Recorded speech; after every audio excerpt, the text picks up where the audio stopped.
Hello and welcome to a very special episode of First Geek 411.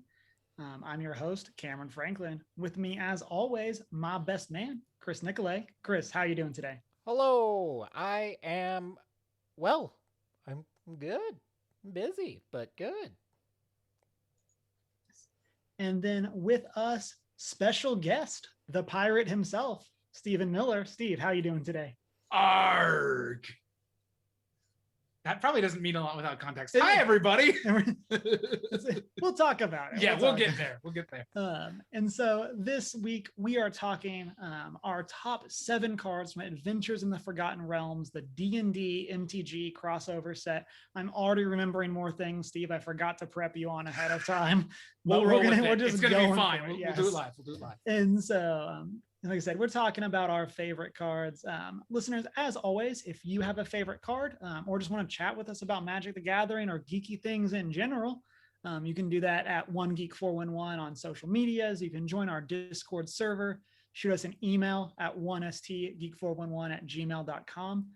You can also, of course, hang out with us in chat on our Twitch or leave a comment on YouTube where you can like, comment, subscribe, ring the bell, etc. You can rate and subscribe wherever it is that you listen to podcasts. And then we also have a Redbubble store.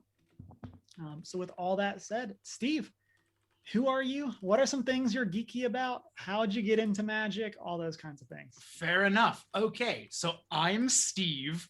Cameron and I have been friends since high school. Mm-hmm.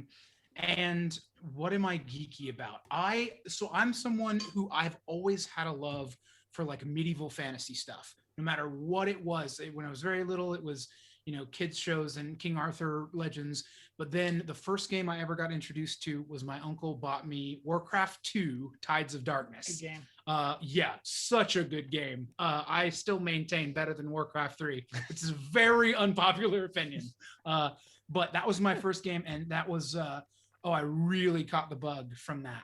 That was like really set me off to the races. So then any fantasy video game, fantasy, anything like that. Definitely got way into Zelda, super into that. Later on, when World of Warcraft came out, I actually am not a huge MMO guy, but I just love the world so much. I've been a World of Warcraft subscriber pretty much the whole way through. Other games that I love, I play a lot of StarCraft 2. I think I'm the only one though that plays the campaign. I've played the campaign of StarCraft 2 fully through probably about 10 times. Which, just so you know, that's about 30 levels. Each part of the campaign. Yeah. So but yeah, and then as far as tabletop stuff, way back in the day, I did the Pokemon trading card game. Mm-hmm. After that, I did Yu-Gi-Oh! And I actually remember the guy at my LGS saying, hey, y'all are into Yu-Gi-Oh! The next step in this line, as you kind of grow older in these games, is this game called Magic the Gathering. It's the one that started it all. I bought one core deck, which now I remember was a mono blue Drake deck, which, if you know me, is the opposite of like how to play. But it was the closest thing that I found to dragons. But Drakes, it's like yeah, exactly. I picked it because they looked like I don't dragons. know colors yet. Dragons. Exactly. I was like, what deck has dragons? Well, that one has a flying thing on the front. I want that one. But I picked it, literally never played it. I'm sure I got rid of it, whatever. Never, ever touched Magic, never learned how to play at the time. Cut to college. I was in a group actually playing D&D. So this is a great connecting point. I was playing my first like long-term D&D game in college. And one weekend they were like, hey, instead of a session, why don't we go and have a draft of M12? And I had never played before, but I learned how to play Magic drafting M12. And actually, Chris, I don't want to spoil too much, but my first deck, mono green elves.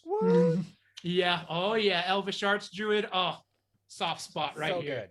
So good. So good. But yeah, actually, so this is really like appropriate because my first Magic experience was very much connected to D&D. So I love this. I'm excited about this. And I'll say some stories that longtime listeners will know. And we're going to connect them to Steve actually being the person in that story. Is Steve is one of the reasons I got back into Magic. Because about the time I was graduating college, I'd been thinking about getting back into Magic.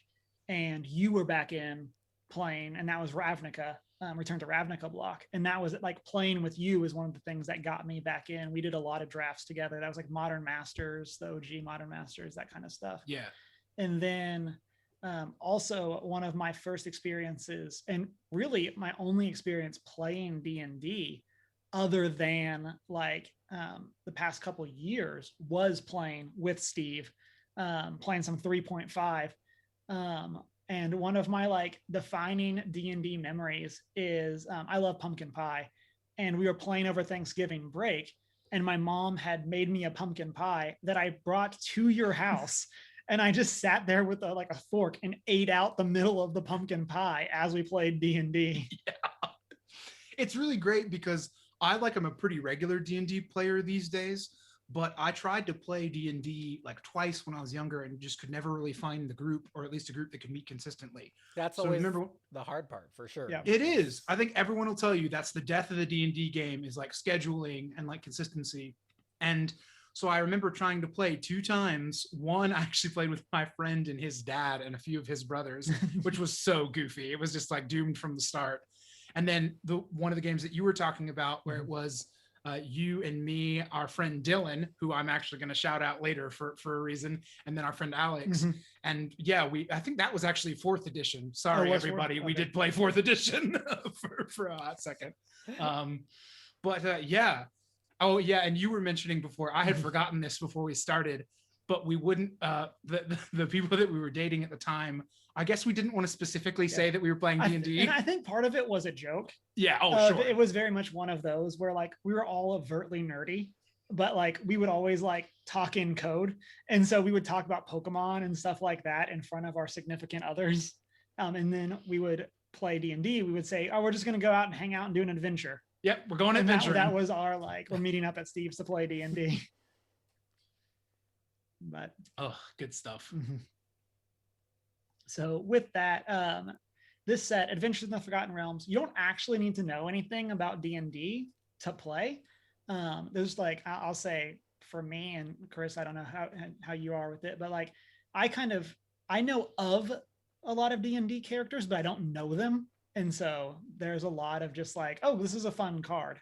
Or there's like tidbits of like stuff like that if you actually are into the lore and things like that. But yeah, there's a lot of great things that connect to, like, obviously this is a D&D set. And I'm loving this just because of all the flavor and the connections. I also think, like, honestly, collecting this set, if you do both MTG and D&D, collecting like the monsters and things from this set is just a great resource, so you can like remember, oh, there is a creature like this, let me see what he actually does in D&D.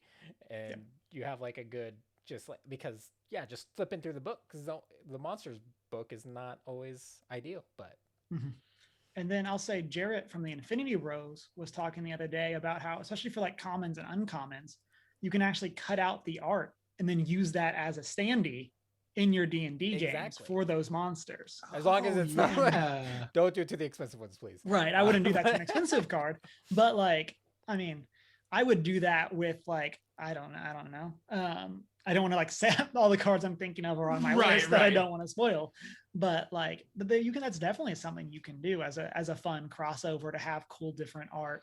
And so there's a lot you can do with that. And so I plan on using them to like randomize encounters for our ongoing Faithful Hedrons campaign. I have a few encounters that I just want to randomize, and so I'm gonna throw a bunch of the creatures into a deck and randomly play them. I love it. And that idea kind of works the same way. I've really wanted to build a deck for a long time. I had a concept for a commander deck where you were basically the dungeon master, and by playing your cards, you're walking the rest of the table through your adventure. I'd played with it a while ago and the deck never really turned out. Well, now I have a set full of cards that I can put in the deck and just pull out. Okay, so now I play this card, which is what happens next. So it actually works from both angles. You have the really good flavor on both sides. And let's go ahead and get into that. Like before we get into our cards, we like to go through the mechanics. This is the thing, Steve, I didn't tell you that we were going to do. I'm on it. I got it. And so there's 4 major mechanics in this. Well, 3 major mechanics. There's a 4th mechanic. Then there's a fun mechanic.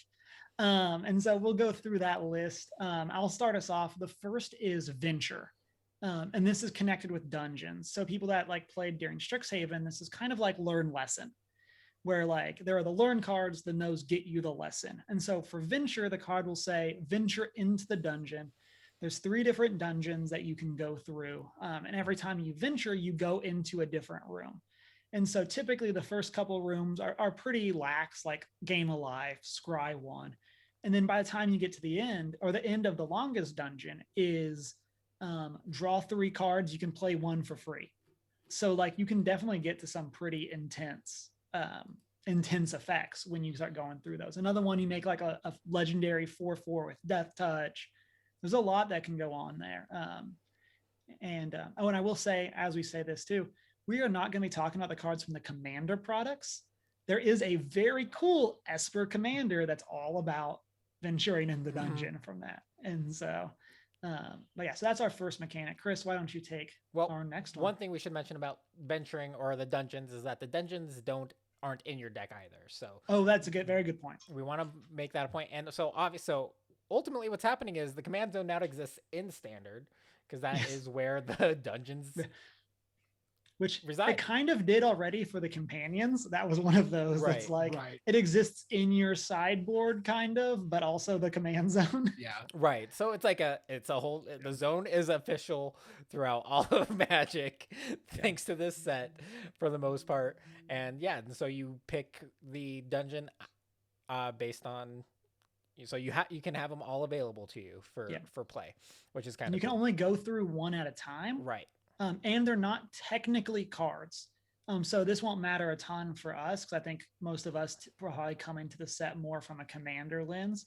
But if you are playing standard, they don't take up a spot in your sideboard, which is pretty cool. Right. They exist outside of the game, and they just simply exist for all players.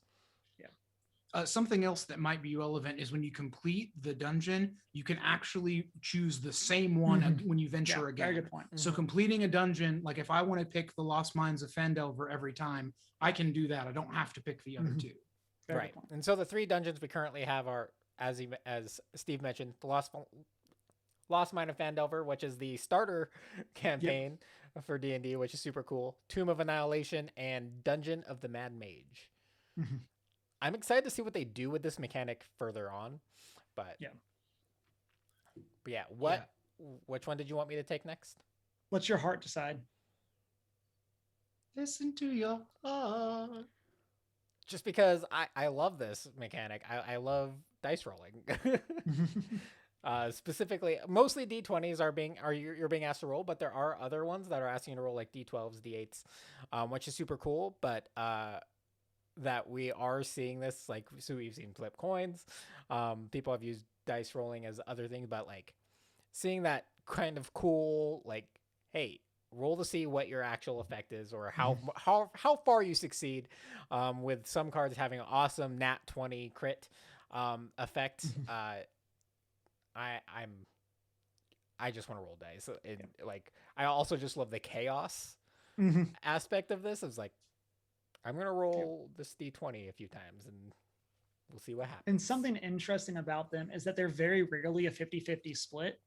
So it's one that, like, because typically the split for cards is 1 to 9, 10 to 20. And so you do have one mode that you are more likely to roll statistically. And so that's pretty interesting. And then you get the ones, like Chris said, I've one on my list that like maybe have 3 or 4 different modes based on what you roll and things like that. And so I wish there was a critical failure option just to add that little bit more, like, especially like on, like, say, black and red cards, especially. I think a critical failure would have been perfect flavor for those colors. But at the same time, that would suck. So at least for standard format, maybe we'll see, like, do we have the entire Commander set out yet? No. Yes, we do. We do? Oh, yeah. Okay. They were all revealed over the weekend. Okay. So I haven't looked at all of them. Maybe I think the Commander set would be perfect for the critical failures, but. And I don't think there are. There's one card that kind of has one in the standard format, but I know I was listening to Mark Rosewater's blog or podcast. And one of the things that he talked about was the original unsets. One of the things that he felt they did too harshly was or sorry, not that first sets, the first coin flipping sets. One of the things that he talked about that he thinks they did wrong is that losing the flip was just backbreaking. And so I think that's why a lot of times in this, like the worst roll isn't that bad. Right. It's just not as good of an effect. Right. Yeah. Well, I heard someone talking about this where when you decide to put this card in a deck, especially if you're talking standard, you have to be okay with exactly in the middle. Yeah. Like you can't put the card in for its best effect because you might get that maybe, you know, once every 10 times. Yeah, exactly. So it's tough. I will say, and I'm sure we'll mention this 1,000 times during this review, this is one of those mechanics that flavorfully feels so D&D. Like I can't imagine they could have done this set without putting a D20 in it. Yeah. Like that was one of the things when I saw this set, like if they don't have us use D20s, and they do, so it feels great. One thing I will also say, if you are playing, I would recommend, well, I mean, because you're rolling a D20, do not roll your magic D20. Your spin down. Your spin down. Yes, especially not because weighted, of the way right. the abilities are weighted. You know, it is ultimately, it would be biased, a very biased dice toward giving you a better outcome potentially, or worse outcome. You want that. You want to play with that chaos element. So I'm also hoping that maybe they include a standard D20 instead of a spin down. Oh, in the bundles? That would be really bundles cool. or pre-releases. Surely they will, since they normally include the spin down. Yeah. Like, oh, I hope so. Yeah, that would make sense. Yeah. Because also I want to pad my collection of actual D20s. Like we need more D20s. Always have D20s. You can always have more D20s. Yes. Because they can all betray you, and you're going to have to put them in the dungeon, like in jail, and pull out another, and you know. Steve, why don't you take our last of the major mechanics? Yes. This would be the class mechanic. This is the one I'm referring to, I assume. Yes. Okay, fantastic. You're picking up what I'm laying down. Excellent. Okay, so we have a new enchantment subtype in this set, and that is the class enchantments. So very simply, just like you choose a class for your D&D character that you level and get abilities as you go, they have built these cards exactly like that. When you play any of these class cards, you're going to get an effect that is innately on the card, but you can put mana to level up that class. So you gain levels in that class, and each level you gain adds an ability that stays on the enchantment. And this is important to remember going forward. Some of these will have like a one-off, like a temporary, but most of these will be like, as you build them, you're getting cumulative effects. Yeah. So by the end, you should have all three. Flavorfully, like I think they nailed these. I can't think of any that don't feel like their class. Yeah. My biggest thing is when I first saw these, I thought they were sagas. Yeah. And because like the art, we'll see some surprise during our lists. But I saw them and the art is very similar to sagas. Yes. And then I was like, and it's an enchantment and like all these things. And then I saw it and I was like, wait a second, what is this? And I will say my biggest disappointment is that they only did the initial classes. And so there's not an artificer class. And so that made me really sad because artificers are such a big part of Magic, like of Magic history. And it is a newer class. And I was just like, it just feels like maybe they didn't know when they were designing and they need like that kind of thing because they work years in advance. But like, I was like, man, I was really hoping for a artificer class. You would. I literally just played Osgear. One thing I was looking forward to in this set was I was expecting them like to have. I was expecting like if they were going to like use an older mechanic and bring one back, the level up idea. And I think this is a great compromise to what I was expecting. I agree. Especially because the 3 modes are very congruent with the kind of major breaks in those classes as well. And I really like how they did that. But I still would have liked to see level up creatures again. Yeah, I think it could have been a why not both. But yeah. But I mean, they did a ton with this set, so I understand that they probably were like, we can't do everything. I'm sorry. So, especially introducing like a brand like dice as a mechanic and everything, I think this is a good compromise. And then our minor mechanic is called Pack Tactics, which is when you attack, if you attack with creatures power 6 or greater, do a thing. And it's kind of just like a glue mechanic to help hold the set together. There are some pretty cool Pack Tactic cards. There's a very good Werewolf that, like, if only we're going to Innistrad later in the year. And so that sure seems convenient. But yeah, so that's the other mechanic. And then the fun mechanic that we teased earlier is kind of a twofold thing of like flavor mechanics. And so it's pretty stereotypical in Magic for you to get an ability that says pick a mode. Well, for this set, they actually named the modes. And that kind of ties into another set of cards, which I'm calling player prompts. I don't know if that's like the actual name, but it's stuff that like you come up to a river, you find the villain's lair, stuff like that. And then you have choices based on the prompt. And then we'll see that on other cards too. It's not just those that have those. There's just some abilities that have these keywords. What do y'all think of these as like an idea behind the player prompts or the flavor mechanic? I like them. I really like the added flavor, like the lore flavor aspect of it. But yeah, I don't think it's like groundbreaking, but I hope they go back and do it to like other cards. I am so glad that you ended that with "it's not groundbreaking," Chris, because I'm so tempted to start my response with "it's groundbreaking," because I honestly think that out of all the mechanics we just talked about, this is what sold the set to me. Yeah. We don't have to go into it a bunch. I am not the biggest flavor fan of the way they chose to do the flavor for venture into the dungeon. Just long story short, I think it keeps the pieces a little bit too separate. You kind of have a piece that's just interaction with the dungeon and just interacting with the game of Magic. So I wish there was a little more crossover there. But that exact integration of flavor with mechanics is exactly what we're getting with these like player prompty things. So flavorful, so appropriate for D&D, but mechanically really useful. In fact, slight spoiler, I'm going to talk about one card that hilariously is a common that might be one of my favorite cards in the set. So, well, I guess what I mean by like saying groundbreaking is like we've had option cards before. Sure. Right. So like that's not new. I really like what they are doing with them in the set and adding those prompts and saying and labeling them. And I think that it's a really like it's very cool for like especially like casual introduction to Magic, because it feels like as your deck's playing out and you're playing those cards, it feels more like it really ties into that D&D element. Yeah. Let's go ahead from there. Steve, what is that card? Oh, that card. Oh, I'm so excited. So my first card on my top list, we'll start off list, and I'm so sorry, it is an uncommon. How dare you? I'm so sorry, everyone. This is an uncommon. This is the card You See a Pair of Goblins. It is 2 colorless and a red for an instant that says choose one.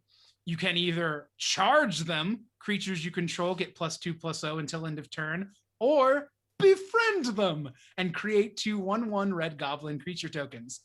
Okay, so flavor-wise, this is perfect because obviously the choice element of it is great. But as someone was pointing out to me the other day, the fact that befriend them is one of the options on this card really shows you that they know the D&D player base. I think we've all been in groups where there's that one player, and I'll cop to it, it's usually me. Like 3 people in our party. Right, like exactly. like we at least one player that is like, I want to be friends with the bad guy. Like, you know, like I want to make friends with this monster.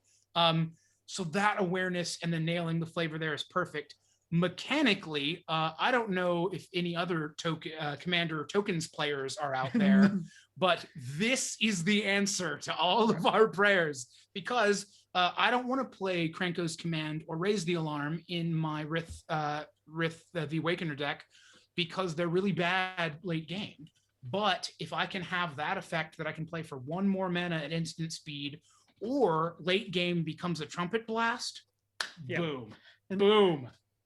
And I'll say I've been drafting the set a pretty good amount, and I have won games off you see a pair of goblins where it's like that, oh, you didn't block correctly? Sure would be a shame if all my creatures got +2/+0.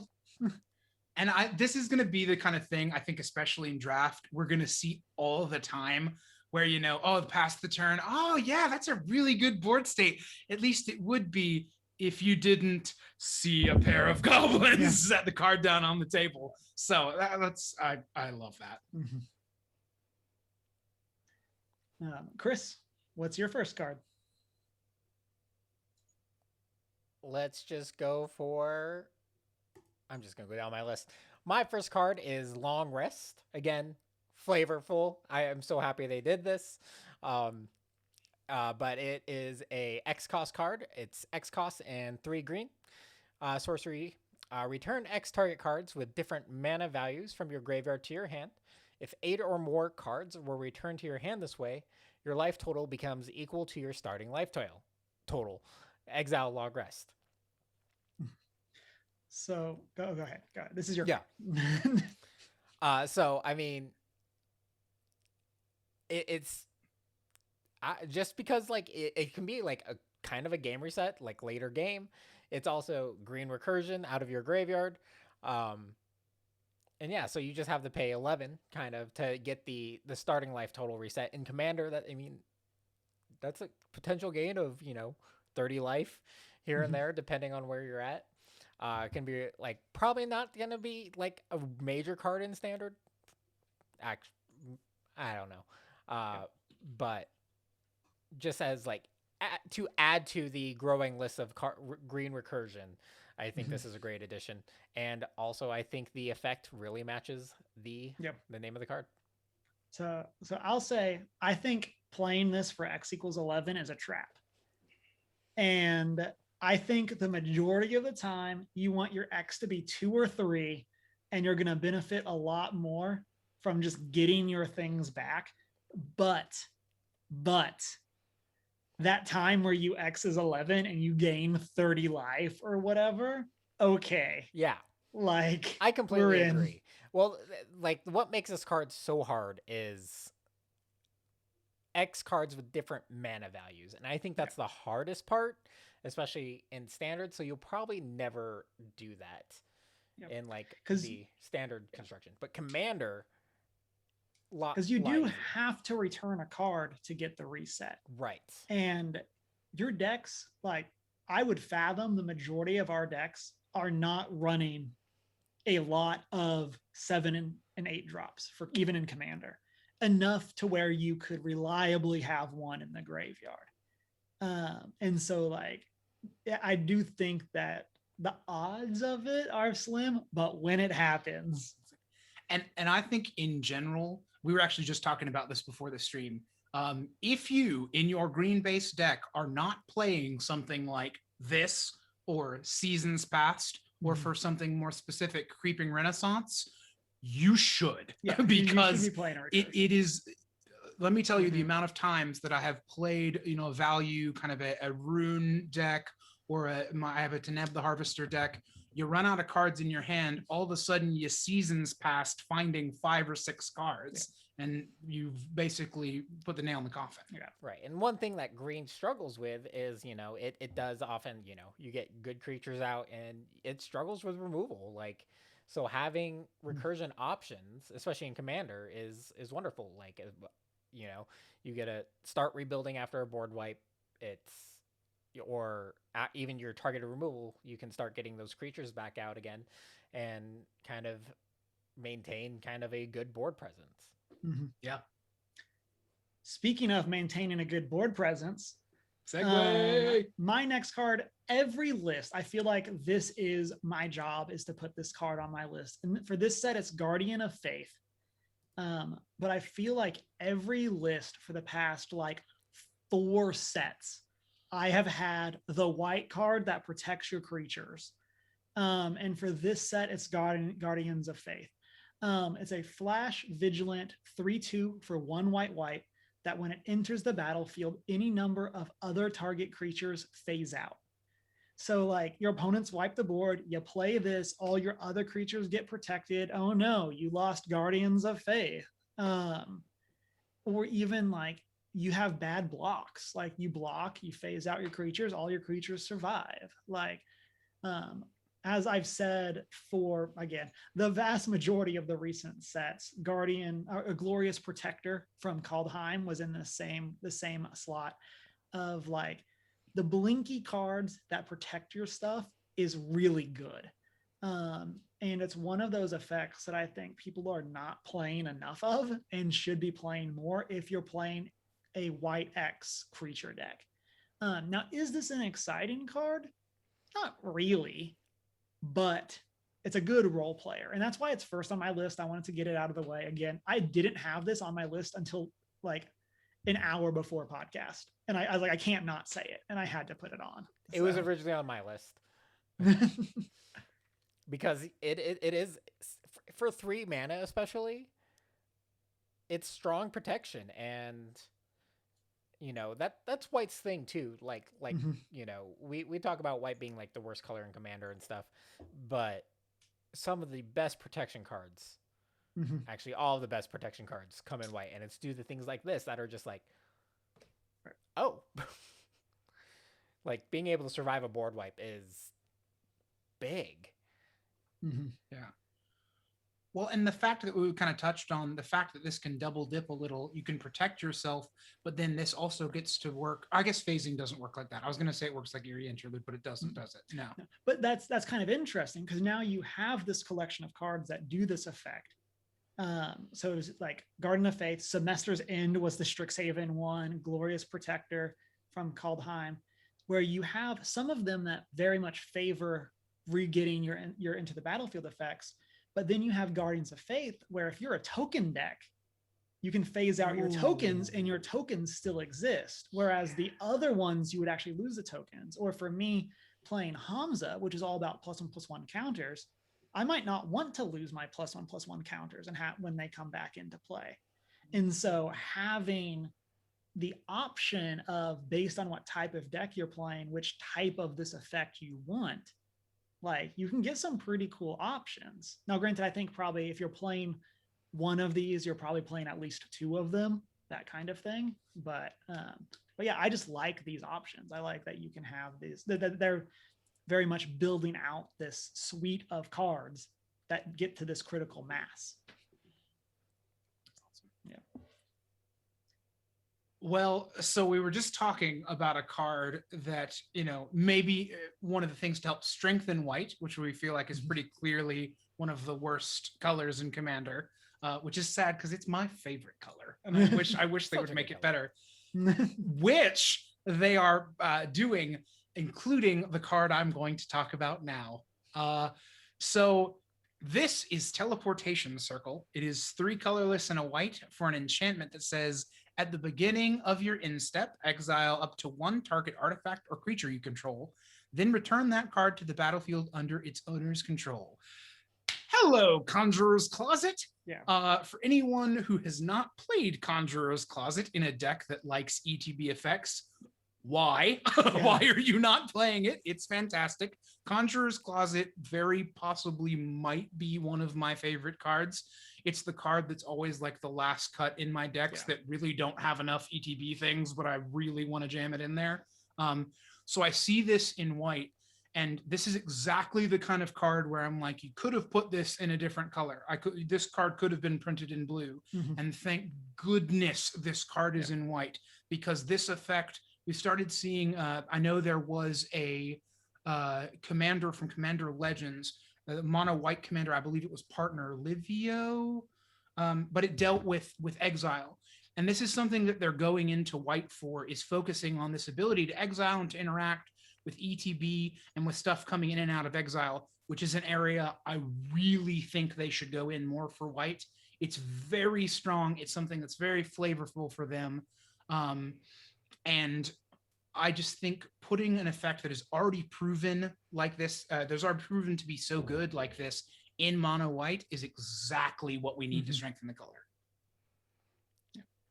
I think it definitely belongs in white. because it's also pseudo vigilance, and It white does is vigilance also does pseudo, very well. yeah. And so like having a pseudo vigilance option is also really cool to get in with some of those big white things um, that do exist. So I definitely like this card too. You said you have I a have, complaint? I have a complaint. And why is this not an artifact enchantment?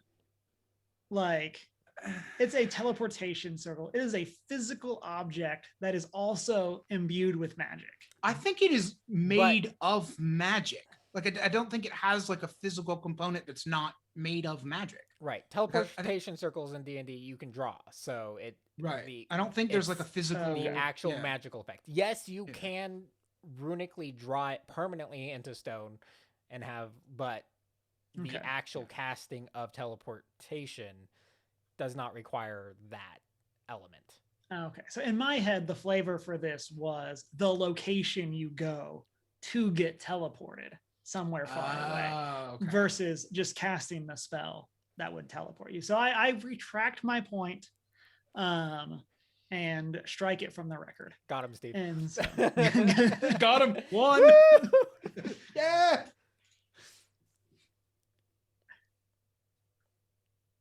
Chris, what's your next card?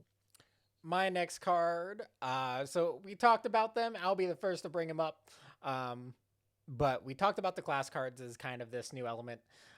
So the class I'm talking about is also one of my favorite classes in D&D in general, and that's the monk class, which is, so we mentioned these are enchantments with a subtype class. This enchantment costs 1 white, 1 blue. The second spell you cast, first the auto effect, the second spell you cast each turn costs 1 less to cast.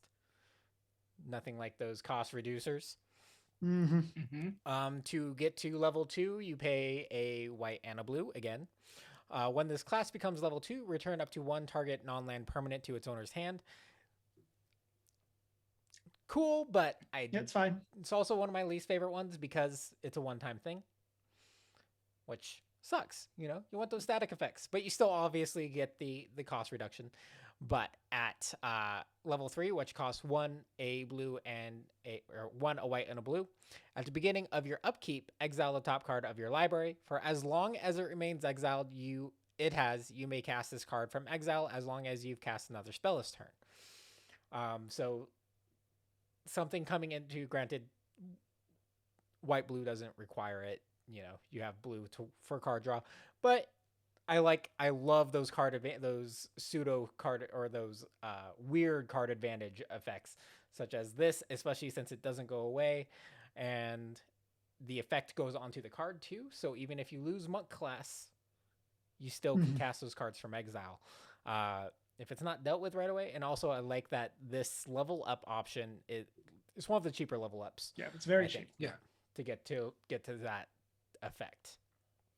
Well, and I know you were talking about that second effect not being as good, which is definitely true, but it is super versatile. Not only is it non-land permanent, which is great in case you want to target artifact enchantment, something like that, it also says just target non-land permanent to its owner's hand. So it could be your opponent's permanent if you want to slow them down tempo or something.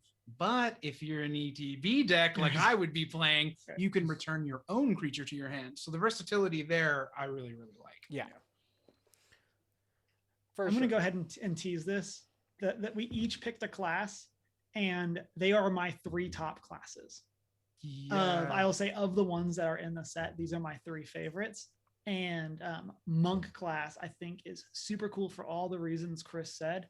And I think from a commander standpoint, it's also going to lead to those very fun stories where you have 4 or 5 cards exiled and you just need to play something else. And it's like, okay, well, I have my removal spell over here. You can see it. It's exiled. If I play another spell, I can remove your thing. I just think it's going to be so interesting having those stories around this card. And I also like, one of my favorite things is having everything on the board. You can see what I can do. Okay. It's like, what you see is what you get. You know what's coming or what can come. And don't sleep on the cards they just printed in Kaldheim that go around the mechanic of playing the second card each turn. That are mostly in blue and white. Yeah, they haven't been seeing a ton of play yet, but I have a feeling that this might be something that pushes some of those cards into standard. So don't sleep on those. Mm-hmm. Well, I'll go ahead and we can go to my class, which is Sorcerer class. So it's blue and a red. We should say you can only level up as sorcery. I don't think we've said that yet. But so when Sorcerer class enters the battlefield, draw 2, then discard 2, which is, I mean, kind of like what Chris said. Like, it's a good role player. Like, there's a good number of blue-red decks that you want stuff in your graveyard, things like that. And then, so level 2 is for a blue and a red also. Creatures you control have tap for blue or red. Spend this mana only to cast instant or sorcery spells or gain a class level. So I really like that. Turns all your creatures into mana dorks. If only there were cards like Young Pyromancer that made creatures when you tapped spells that you can now use to cast more spells. And then the last level, 5 mana, but again, level 2 helps you pay for level 5 or level 3. Is when you cast an instant or sorcery spell, that spell deals damage to each opponent equal to the number of instant or sorcery spells you've cast this turn. Oh. So it basically gives, in a sense, it turns every instant into like a storm grape shot, where you deal 1, then 2, then 3. Like, yeah. And I love this. I've talked about, I picked up the Strixhaven Commander decks. And if only the blue-red one was about spell slinging. If only. It's like, it does that in general. Right. Who knew? Yeah. What? And so I'm super excited to slot this into that. Again, I just think it has a lot of versatility. There's just a lot you can do with paying big X spells, casting a lot of little spells to get that bigger effect from your level 3, things like that. I just think that there's a lot you can do here. And I just, I'm looking forward to playing this and jamming it in a bunch of decks. For sure.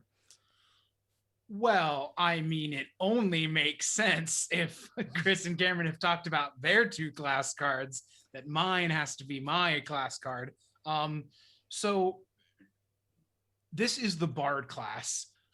For red and green, you get an enchantment that comes in and says, legendary creatures you control enter the battlefield with an additional +1/+1 counter on them. It's like Bardic Inspiration or something. What? Okay, cool. Yeah, exactly. Yeah. See, again, the flavor on these, so good. Then if you spend a red and a green to level it up at sorcery speed, you gain the ability, legendary spells you cast cost red and green less to cast. This effect reduces only the amount of colored mana you pay.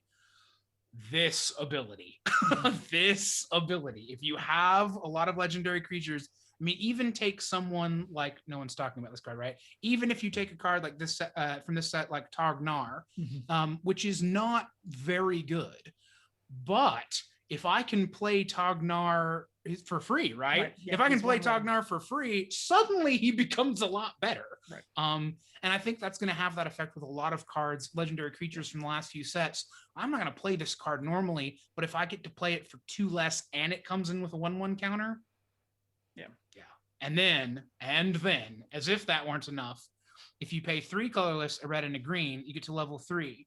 Whenever you cast a legendary spell, exile the top 2 cards of your library. You may play them this turn. So Chris talked during Monk class about how good this effect is for card advantage. If no one played when, Escape into the Wild, Escape the Wild's the one from Eldraine.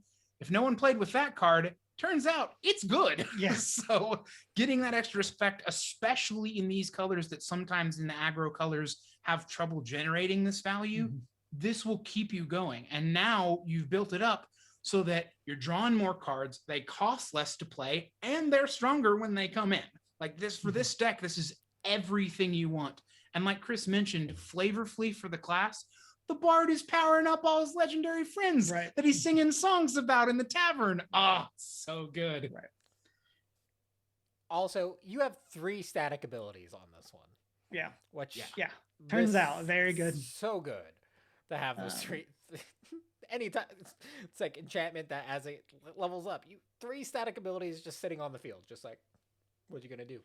Yeah. So, and I'll say, I think objectively, this is the strongest class. And the one probably most likely to see standard play. There's already a list that I've seen going around that plays this, the Theros Satyr that's red and a green. Oh, Galia, yeah. Yes, and then it plays Grumgully, but also puts +1/+1 counters. And if they're non-humans, and they're all non-humans. Oh, and then it plays Eska to give your creatures vigilance, so then you can tap them for mana to pay for that. And it kind of plays as like almost a standard creature like storm deck, where you cast one of your free legendaries, then you use that to cast another free legendary, and then you cast your like your mana dork that you have to actually pay mana for. Oh no. And then you kind of just keep snowballing through this like creature aggro like card advantage list. Yeah. And it's a very and then they all get powered up from the counters. It's a very cool list. Highly recommend people, if you're playing on Arena, go check it out. But yeah, I think that this has I think the possibility of being the card from this set that we are frustrated exists in like 6 months once rotation happens. Yeah, in terms of standard. I will say, like, every time I come back to standard, Gruul is the color set I play. I don't know why, but it is. I almost hesitate to say this because I'm always wrong when I make a prediction like this. I could almost see this card getting banned if it like has the stuff in standard that just makes that degenerate deck where you're playing, you know, everything for free on turn, you know, like turn 5. Like, I don't know if it's quite that good, but the scenarios we've described seem very powerful. Yep. So we'll see. Yeah. It's a wonderful card. And I don't know why. Like, Gruul is becoming quickly like one of my favorite color sets because it does very interesting things, like interaction-wise. Like, so when I first played, like, when I actually, like, was serious about standard, I played the Pummeler.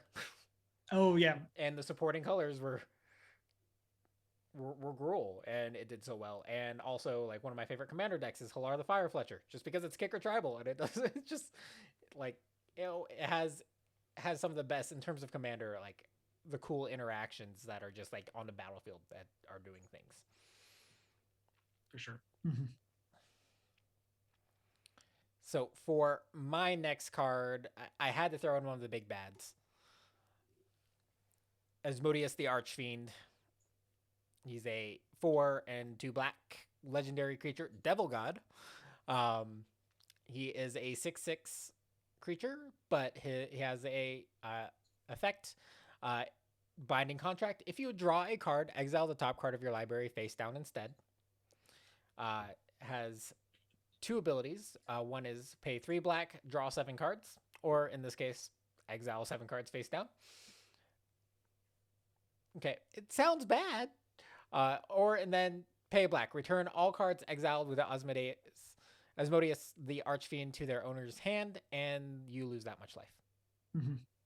We did it, everyone. We broke Necrotic Ooze. Yeah.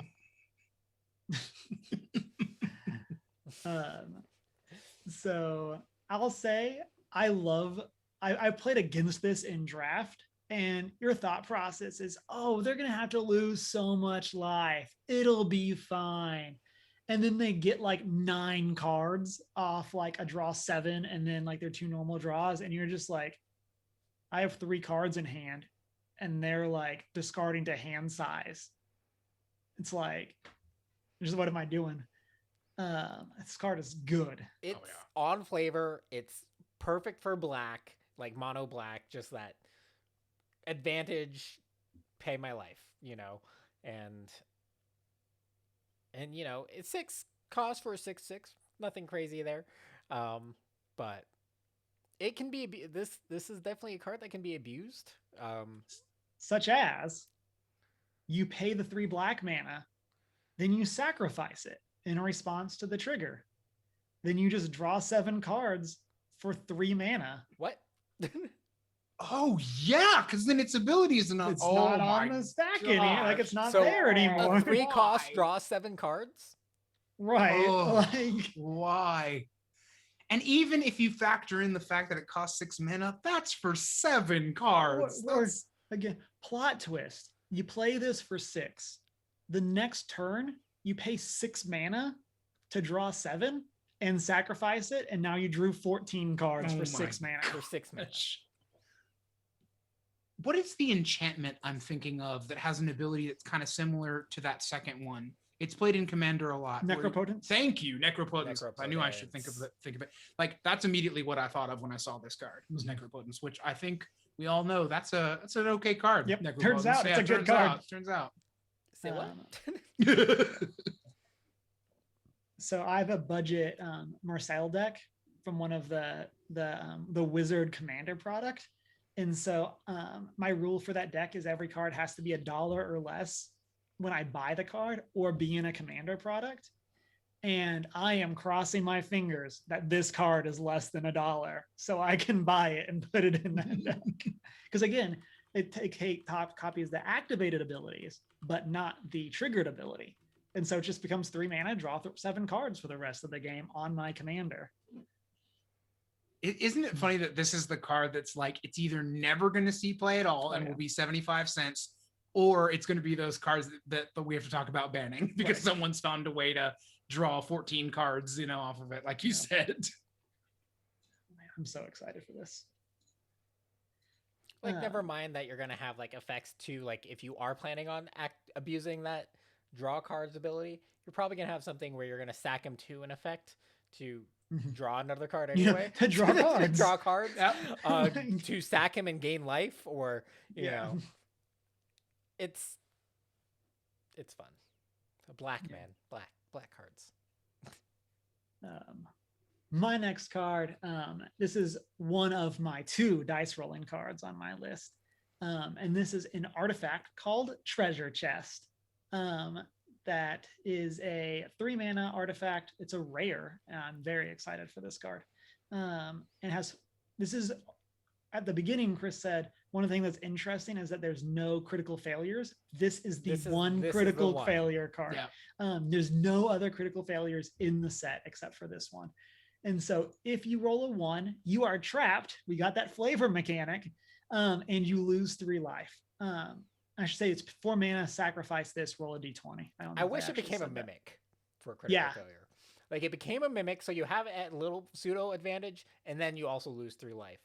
Yeah. But it becomes a creature, and you can tag with it. I think that'd be perfect for. That would be very cool for this card. But I didn't design it. And so then 2 through 9, you create 5 treasures. So you spent 7 mana, but you get 5 tokens out of it. 10 through 19, you gain 3 life and draw 3 cards. So mathematically, this is the most likely outcome. And then 20, search your library for a card. If it's an artifact card, you may put it onto the battlefield. Otherwise, put that card into your hand, then shuffle. So I'm excited for this because it turns out there's a lot of cards that reanimate things 3 CMC or less. Sun Titan is like one of them. And I just cannot wait to cast this. I roll a 3, get my 5 treasures, attack with Sun Titan, get it back, use the 5 treasures to sacrifice it again. Like, I'm just so excited for this card. Man. So it's abusable for sure. And it's going to be great. Question. When y'all roll the dice with this card out, are you hoping to get a 10 through 19 or are you hoping to get a 20? Because I'll tell you, this is one of the only cards with this mechanic on it. I'm not sure that I'd rather roll a 20 than the 10 through 19. I'd almost rather have the 10 through 19 in a lot of cases. I wanted to know what y'all thought about that. That's a good point. I do think that this is probably the only card where there is an argument for which mode is better. For which mode is better, because it's almost always the higher you roll, the better. Yeah. you would almost never take the lower option. There are cards that let you roll twice, and I think Arena just defaults to picking the highest roll. Yeah, and I think the mindset is that free tutor to the battlefield, abusable, assuming you get it. But I mean, like, I think for the most part, I wouldn't be mad either way. If this is in the right deck, there's definitely decks where I'd be like, I got nothing to tutor for. That's gonna like really save me at this point. But gaining 3 life and drawing 3 cards is always like consistently gonna be an awesome option. Yeah. You're only really upset if you roll a 1 through 9 on this. Then it's like you're upset. And I'll say even then, 5 treasures, like sure. Like again, depending on the deck, also those 5 treasures can be very abusable. Yeah. I was going to say it depends on the deck, because if you do have something that synergizes them, like Prismari, right? Yeah. For some reason, I'm thinking either Prismari or I don't know why Urza popped into my head. I mean, also Urza, but like if you played a card like that, obviously that's going to be great. I wouldn't put a card like this though trying to hit that 2 through 9 mode, because it won't happen very often. Yeah. And I don't know, this card would probably be good in those decks too. Just be careful. Yeah, trying to hit it, yes, but like putting in a deck that like either gaining 3 life and drawing 3 cards or getting those 5 tokens in your set, I think those are great options. Well, and as we're kind of danced around here, there are decks that would love to do all 3 of those things, and that's the deck you want to put this card in, is where you're happy with everything that's not a 1. Then you really nailed it. Sure. All right.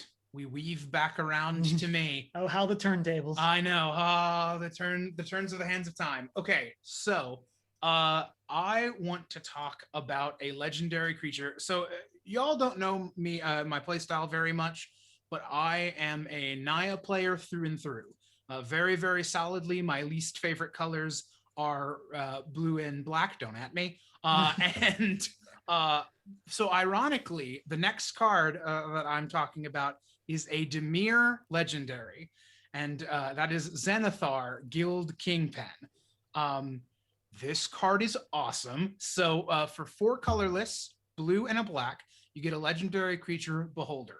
Let's stop there for a second. That's really why I'm talking about this card. Beholders are my favorite creature type in Magic.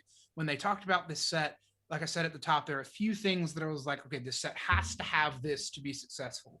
And I was like, I really, really want at least 1 Beholder. And not only did we get several Beholders, actually, I think we got 2 or 3, but we have this one. So let me read Xanathar now that we've gotten past the creature type. Now that there's more text. Listen, there's a lot going on with Xanathar. This card is this card is good. Okay, so at the beginning of your upkeep, choose target opponent. Until end of turn, that player can't cast spells. You may look at the top card of the library anytime. You may play the top card of their library, and you may spend mana as though a mana of any color to cast spells this way.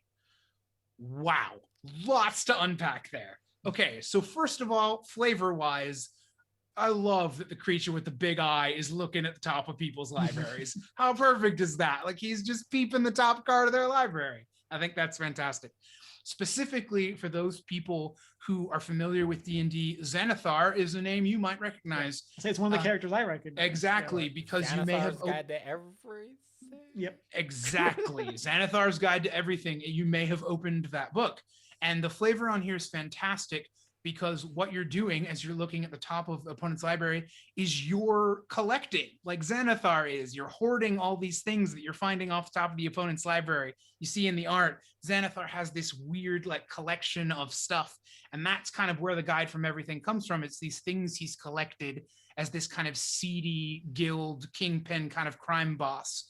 And then in terms of gameplay, let me just say, I've been playing a lot of Brawl since this set has come out. This card will get you. Just remember that ability about not letting you cast spells during your opponent's turn, because I cannot tell you the amount of times that I was holding a counter spell into Xanathar, which does nothing. Right. And I will say, I think it's very easy to get excited about the cast things off the top of somebody's deck and to overlook the lock the control player out of the game. Well, out of your turn, at least. Yeah, out of your turn. Yeah. Yes. Which I think is the fair side of it. It's very Sin Triplets reminiscent. Where Sin Triplets you could cast from their hand. For this one, you can cast at the top of the library.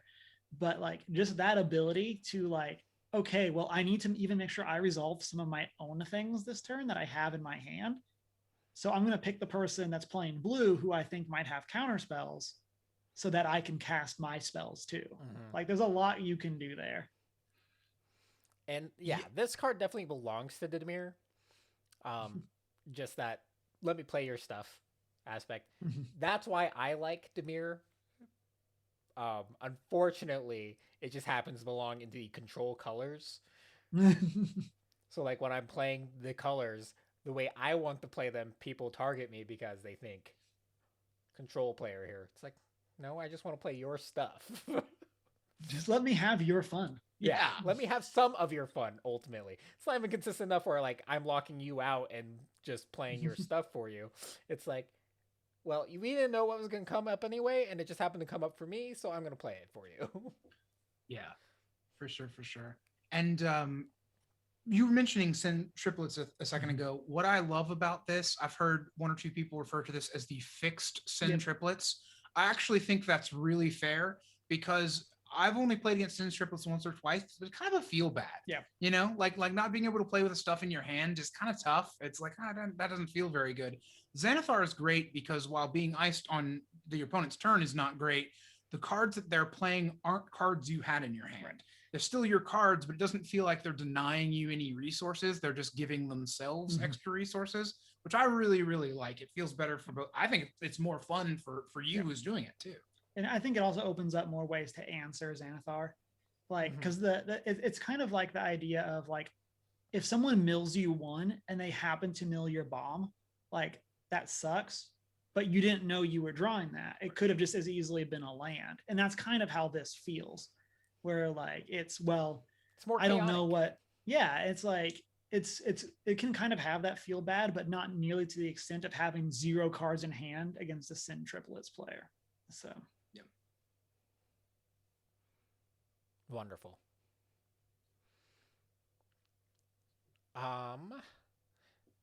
My next card is a sorcery, Tasha's Hideous Laughter. And I think this card also has a lot of flavor. It costs 1 and 2 blue. And then each opponent exiles cards from the top of their library until that player has exiled cards with total mana value 20 or more. Some people are talking about this, like, is this the card that makes Modern Mill good? Do we finally have it? It's possibly. Like, that can be so many cards that just get exiled, and that's each opponent in terms of commander.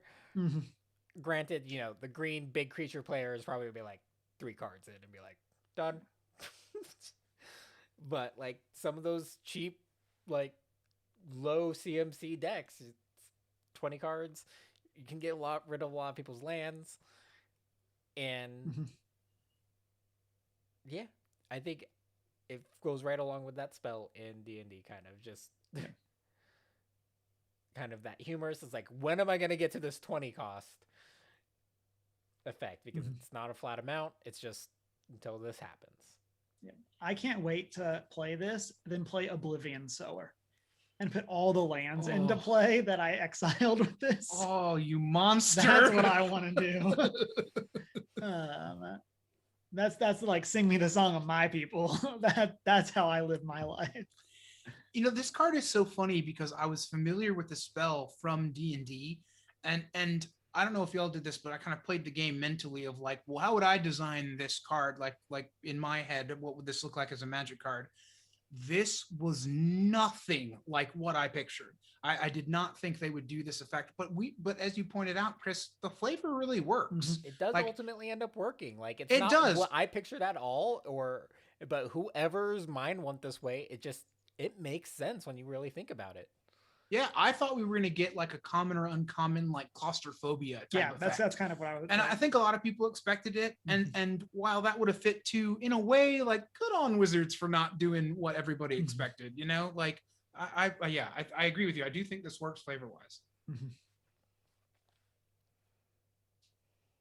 Okay, we've now entered the red portion of my list. Where not all of my remaining cards are red, but a lot of them are red. And so there is a cycle of creature lands in this set where they enter untapped if you control if you have 2 or more lands, they enter tapped. So if this is on your like turn 1, it gets to be untapped, but after that, or it's other lands actually. So this one does count. So this could be the second land you play. But this is Den of the Bugbear. This is the red land in this cycle. It's kind of my pick for the one I think is most likely to see play. And we get to shout out this really cool art that they're doing, where the alternate art for some of the cards in this set is designed to look like dungeon modules. And so I really like that. I think it's a really cool touch, a very cool way to tie in with D&D. And even though we already have Bugbear and like that flavor, we also get to see this module side of it. I love that. Again, it's 0 relevance to the card, but I love that it says an adventure for characters levels like 17 to 20. I just love that flavor of like the Den of the Bugbear. This is for high level players. And I just think that's so cool. And so then, as I said, if you control 2 or more other lands, Den of the Bugbear enters the battlefield tapped. So it's a fast land. For people that are familiar with some of the Magic terminology, it taps for red, and then 3 and then a red until end of the turn. Den of the Bugbear becomes a 3/2 goblin creature with whenever this creature attacks, create a 1/1 red goblin creature token that's tapped and attacking. It's still a land. So I love this. I love mono red aggro lists. They're great on Arena. One of the best ways to climb the ladder. And I just like that this gives you a threat in your land slot that goes wide, like recreates the board presence, let alone the obvious like goblin synergies for people that are monsters and play Krenko. But yeah, or me, like I play Muxus and Historic, things like that. Just having the option on your land to get more goblins is so strong. Never mind Perforos triggers on top of that. Right. Cameron. Right. Now you're speaking my language, Chris. Exactly. I can do some Perforos triggers. So I like this. Like I said, this is my pick for my favorite one. I think they're all really good, but this is my personal. Again, I think this is the best one and the one I'm most likely to play. Yeah. Well, I mean, it's too bad there's no precedent and standard for lands that can become creatures to be way overpowered. Cough, cough, faceless haven, cough, cough. Or Mutavault. Yeah, we've done this a few times. I mean, I feel like this is a bit of a foregone conclusion, right? Some of these cards will see play. And I think you're totally right. This one looks suspiciously like it could be the card. Yeah. And it's the activation cost is just high enough to where by the time, if you're activating this, you are happy to be activating it because you've already played your hand. You've already done all of that. Like, it's not like the blue one where like if you activate it, you're going down your counter magic or anything like that. Like if you're in a red list, you're very happy to be activating this. For sure. Yes. So to keep the segues going, okay, I'm gonna reach for this one. Are you ready? I'm ready. Okay, go along with the journey here with me here, guys. Okay, so related to the land cycle that Cameron just talked about, one of the other lands in that cycle is the white one, which is called Cave of the Frost Dragon, I want to say. Something like that. That is not my card. However, said Ice Dragon is my card. That's a very long See, walk. we got there. You We got there. Okay. So Icing Death, Frost Tyrant is the card that I want to talk about here. Start off, it is for 2 colorless and 2 white. You get a legendary creature dragon. It is a 4/3 with flying and vigilance. It also says, when Icing Death Frost Tyrant dies, create Icing Death Frost Tongue, a legendary white equipment artifact token with equipped creature gets +2/+0. Whenever equipped creature attacks, Tap target creature defending player controls and equip 2. Okay, so let's do the flavor part of this first. This appears in the Drizzt Do'Urden series, which, by the way, I have not read. Neither of y'all have read those books, correct? Nope. Okay, so this is the shout out that I mentioned earlier. Shout out to mutual friend Dylan, who I had never read these books. So to prepare for the podcast, frantically called up Dylan, like, tell me as much about Drizzt Do'Urden as you possibly can. And so one of the details that I really liked that I pulled from what Dylan was talking to me about is the story of Icing Death. So one of Drizzt's first adventures that he went on was he was helping, I don't remember what the character is, but helping, he runs into a character that is going to slay Icing Death, slay this frost dragon. And so Drizzt assists in that. And in the horde of the ice dragon, after Icing Death is slain, Drizzt finds the sword. And in honor, I guess, I don't know if you heard it like that, in honor of the dragon, he names his sword Icing Death. And so that is how this card gets its flavor. It's really, really like pertinent to the story, which is awesome. But let's talk about this card mechanically for a second. So this is a 4/3 flyer with vigilance. I don't know about y'all. I thought about Gisela the Broken Blade, which was a very good card when it was out. And then this is the part I really wanted to focus on. So they've printed a couple of these cards lately that are designed to go in this kind of mono white or Boros equipment shell. And historically, the cards have been trying to give you equipment that gets stronger or have some kind of attacky benefit more in the Boros wheelhouse. But recently, they've realized that even those decks also need card advantage and some means of recursion. And so they've done these great things where they'll attach some kind of equipment effect onto a creature. The one I thought of was Halvar, God of Battle from Kaldheim, where you can play it either as Halvar and get a beneficial effect for your equipment, or you can play the equipment. Icing Death to me slots into that deck. I feel like there could be a deck in Standard, but I don't know if it's good enough. Yeah. It would have like Akiri and Nahiri and a few of those other like equipment pieces from Zendikar. And then it would put in things like Icing Death and Halvar. I don't know if it could get there in Standard, but every single Boros commander they've ever printed goes with this strategy. And I think if you're building one of those cards, you're really looking at cards like Icing Death and Halvar. So this is one of those that I just think flavor and mechanically, I think it's a win. Oh, and it's a dragon. Did I mention it's a dragon? It's a dragon. It's a dragon. 4/3 flying vigilance dragon. Which is good stats on its own. Yeah. I historically have said that I played Dragon Lord Ojutai. And the deck is blue-white dragons, but there's only one good blue-white dragon. And so that's why it's the only one in the deck. And I feel like I have another. Yeah, now I might have another dragon. And I'll say, I said this during the Strixhaven cards. I'm super burned out on the modal double-faced cards. But I feel like if there was any card for one card in the set to be a transform card, it was this one. When this creature dies, return it to the battlefield transformed as Icing Death.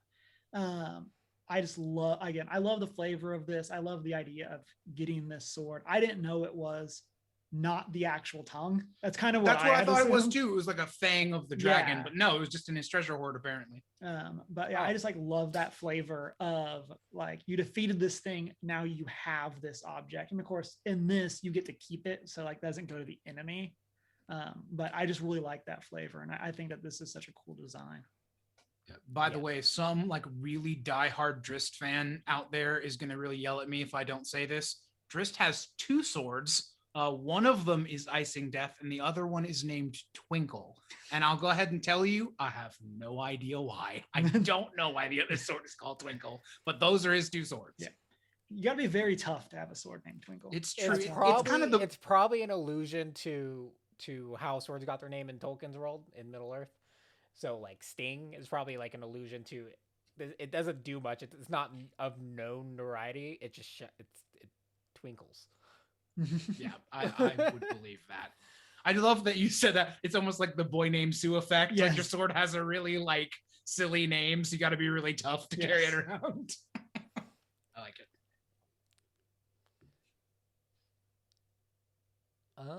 From let's. What was my next one? Let's get my elf in. Yeah. That was saved for me because this is just strong too. Circle of Dreams Druid costs 3 green. Is a 2/1 elf druid. Pretty typical. This one's a little more centered on just that traditional green aspect, though. It taps you can tap it and add a green forest for each creature you control. Wow. All the green mana. Whereas like previous elf druids we've seen, tap for each elf on the battlefield or tap for each elf you control. This is just all creatures that you control. Super good. It's very good. I just went and checked because I don't want to be wrong. One of the things that I love about some of the cards is when they actually did a D&D subclass, then like Circle of Dreams Druid is one of the like circles that you can choose for your druid. I think that that's such a cool flavor. It does the thing that I like where this card doesn't have to be specifically tied to D&D. It's not like the legendary creatures where like Icing Death is very much like this is this dragon from the D&D set. Right. But this is just like, you can have a Circle of Dreams Druid on any plane. They just all like have this connected magic, that kind of thing. And I really like this. I like that if you're not playing elves, this is a really good mana dork in the sense of like once you get past one other creature, like you're getting a pretty good payoff for the mana. Yeah. Having said that, hi, modern and historic elves players. Right. Like that's what I thought of when I first saw this card. Was in modern we have some cards like this that kind of do this effect. So obviously this just adds to it and makes it better. I don't know if that deck can use this many of that effect, but if it can, very good. Right. And then in historic, that to me is where this is really going to shine. Is we now have an effect similar to kind of the Elvish Archdruid, Priest of Titania, like to add to all of those effects that we have in the modern deck, to add those things to historic. So I'm pumped about that. I play some historic elves, and there are definitely games where you accidentally draw your Craterhoof, and you just need to get that 8 mana, and you can't draw your Archdruid, and so having another 2 to 3 more of those that you can hit off your collected company, really good place for that deck to be. And so I'm extremely excited to play this in historic. But because now it says each creature, I can't run it in my elf deck. It's not just elf. Oh, it has to be exclusive elves, Chris? I'm almost like my elf deck. People are like, you gotta have Craterhoof in your elf deck. It's like, no, I don't. Because it's not an elf. It's not. Not elf in its creature type. It's not in there. There's a few exceptions. Like there's like Nylea, who's a god, but I consider her a god of the elves. fair enough. Kind of situation. No elves on Theros, but close enough. Yeah, it'll be fine. It's fine. It's fine. Yeah. It's funny that you mentioned that, Cameron, about your elves deck elves deck. Because I have had a historic elves list half built since Kaldheim came out. I think this card is going to be what finishes it. I can include it because it is an elf. It's not exclusively elf synergy. That's why I'm like, I would be on edge. And my elf deck is like, I don't know what to take out now to include new things. Yeah. I was talking about this. I think Chris, you and I have talked about this before, and I was talking about it with another friend of mine. Like the crazy thing is you could build an elf deck, take out all of those cards, put in another batch of elves, take those out, put in a third batch of elves, and still have a good deck. Yep. Like that's the crazy thing for how many of them there are. Like it's probably one of the most playable tribes in that sense. Well, in general, because it's also it's just the biggest tribe in existence in terms of Magic, because elves get printed all the time. It's just like the most common kind of fantastic creature type. So like they exist pretty much on every plane almost, and like especially like the last year, if you do Golgari elves, you have all the elf options ever. Oh yeah. My next card it's going to be my second dice rolling card. It's Delina, Wild Mage. I wanted this card to be on my list so bad. I'm so excited about this. It's 3 in a red for a legendary creature, Elf Shaman. It's a 3/2, and whenever Delina attacks, choose target creature you control, then roll a d20.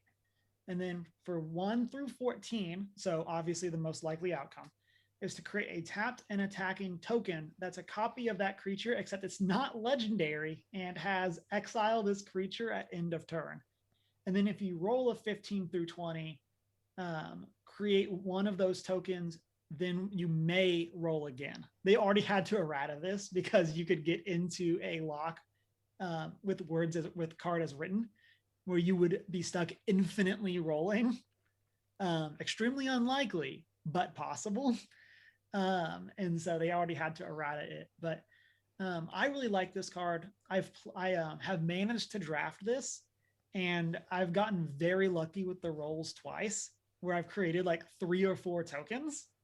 Because there's a lot of like when you roll, you may roll again, or those types of cards. So it's not that hard to get to multiple rolls.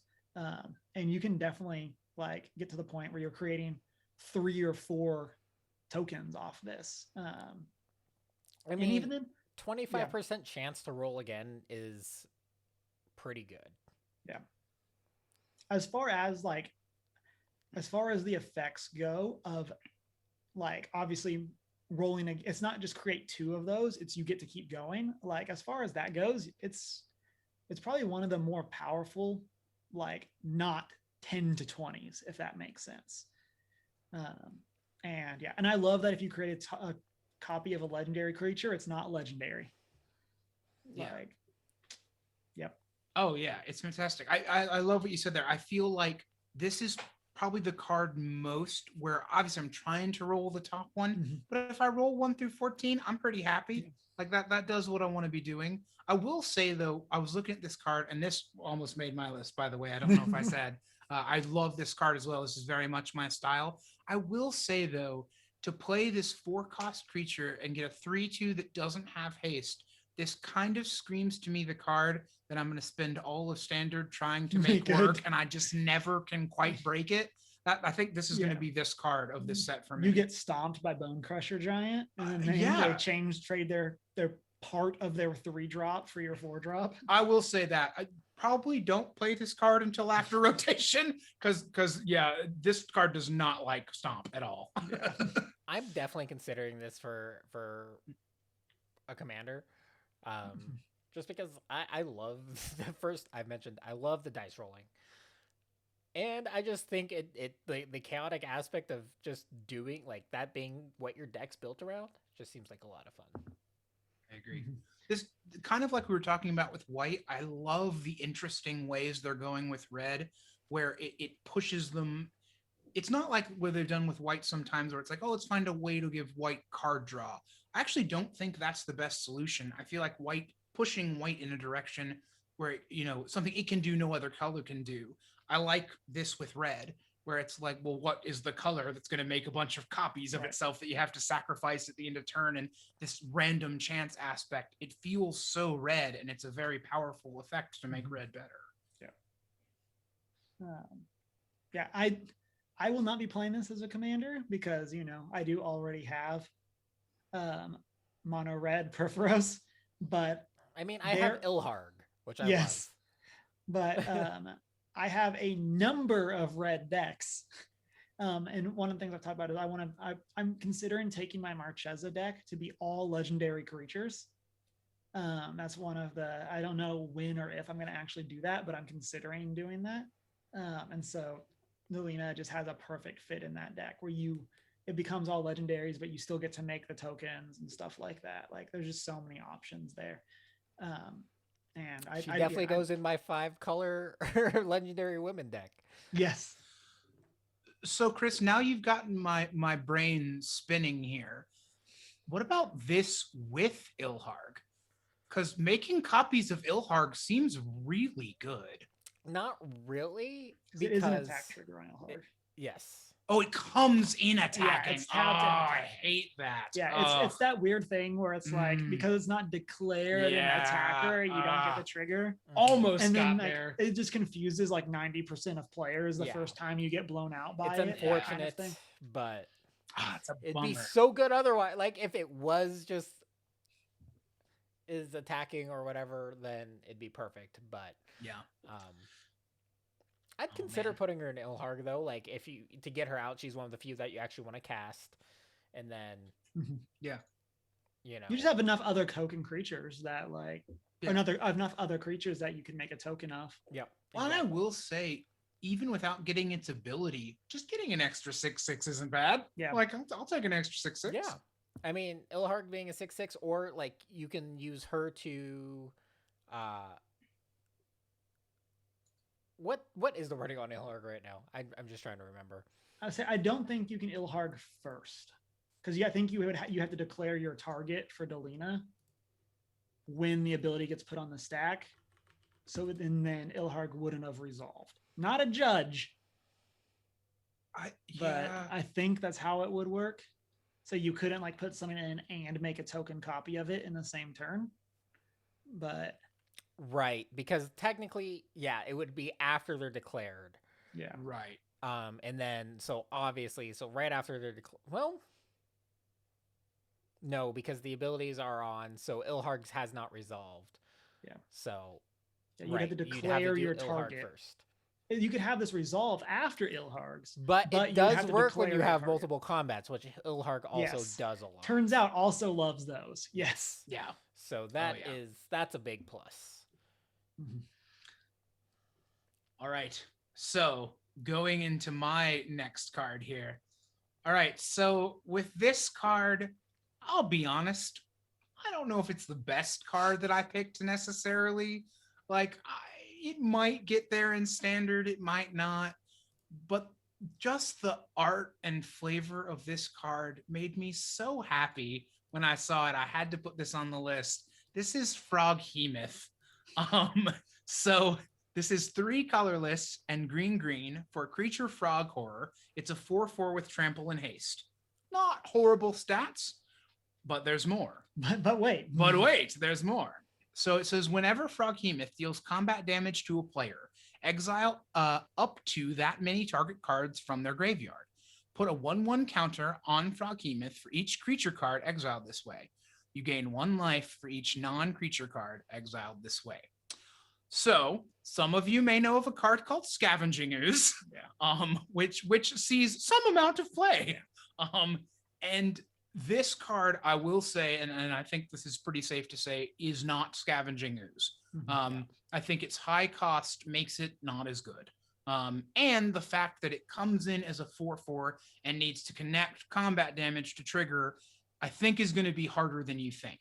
The haste is awesome, but a 4/4 that comes in for 5 might have trouble getting there. Again, trample helps, but I think what we need to focus on is the times that you do connect. That you do. You know, where you do connect, you get in for damage, you get to pump Froghemoth, you exile things from their graveyard, which I think is, I mean, this meta seems pretty relevant. Yeah. Getting rid of things that they can recur from their graveyard. And Commander in general, you should be playing more graveyard hate. Yeah. And so if you can have incidental graveyard hate like this, that's pretty good. And see, that's what I liked about this card is there's a lot of decks I wouldn't put Scavenging Ooze in because it feels too toolboxy and doesn't really work with the rest of my strategy. However, I am a player who likes to play a lot of big creature green decks. Oh, look, a big creature that has Scavenging Ooze's effect on it. I am going to put this in more decks than it should go into.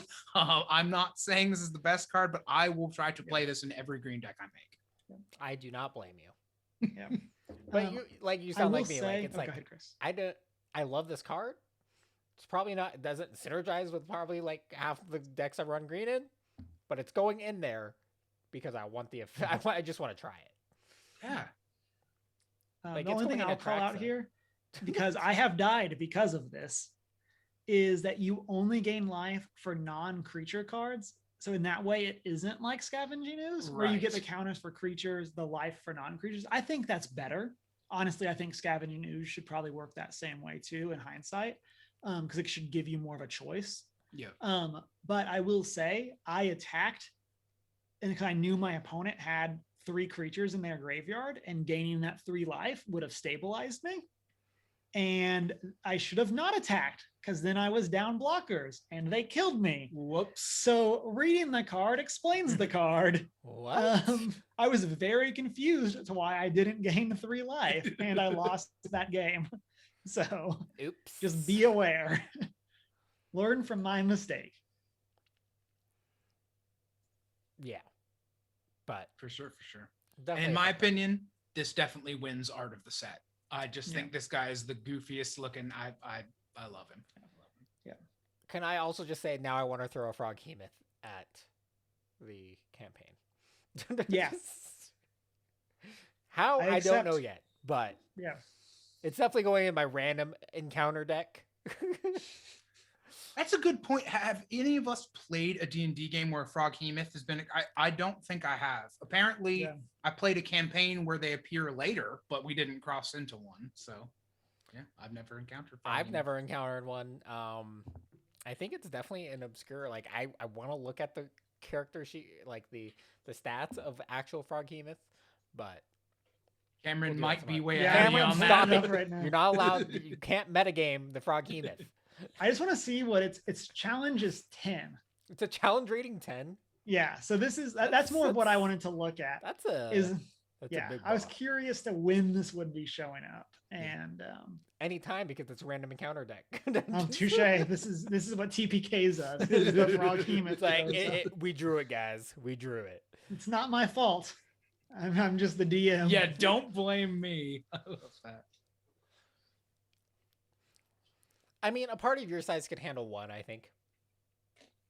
Some people are going down below 0 for sure, but I Yes. mean, like, if it was your sole encounter for the day and you guys were at full power, I think you could do it. You have more faith in us than I do. Probably.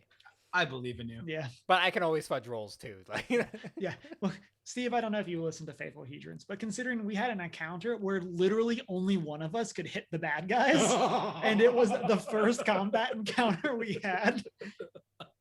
Yep. Yeah. So I hear you. I just played a session last night where I critical failed and dropped my weapon 2 attack rolls in a row. yeah, I really wasn't thinking because I was like, I just want fake creatures. These work out really well for the idea and everything. And yeah, unfortunately, I forget so many things that are Fae are just immune to pretty much most physical type damages. Right. Yeah, and like if we were later in the campaign where we had magic weapons, that would have been less of an issue. But You have so many casters in this group. I was just surprised. So many people have the option to cast things, like with the exception of your character, Cameron. Yes. But kind of just to bring it back to rolling, we'll go ahead and move on to my next card. Oops. Do I not have it up? But my next card is Critical Hit. And I love Also this on that card. list of cards that if this was not in the set, Oh yeah. like Oh yeah. what would they have been doing? Right. So it's cost 1 and a red. It's an instant speed spell, and it gives target creature gains double strike until end of turn. But if you build a deck around rolling dice, when you roll a natural 20, return Critical Hit from your graveyard to your hand. And it's not something that you're going to return a ton, but if you build a deck around rolling dice, you're just increasing those odds, and it just sounds like so much fun. I love that this is called a natural 20. And I just love that they said that. Mhm. That makes me so happy. And honestly, this is a card effect that I was kind of surprised that this card name didn't already exist. Yeah, like right. it just seems like it's so like ingrained fantasy. It's just one of those names that you're like, oh, I'm really happy that this was left for the set with dice rolling. Like, and that just makes me really happy. And I know I've said this a million times thus far, but really the fact, the flavor, like mechanically, this is a totally playable card, but the fact that like it just feels so good flavor wise. The effect is something you'd expect from a critical hit, but then the fact that you get advantage when you roll a critical hit just feels so yeah. I definitely feel like they nailed flavor with this card. And by the way, that first ability reminds me a lot of, what is it? Temur Battle Rage. Thank you, Yep. Temur Battle Rage. Mhm. And that card's really good. So They picked the that perfect card color did to give put this in trample. for one.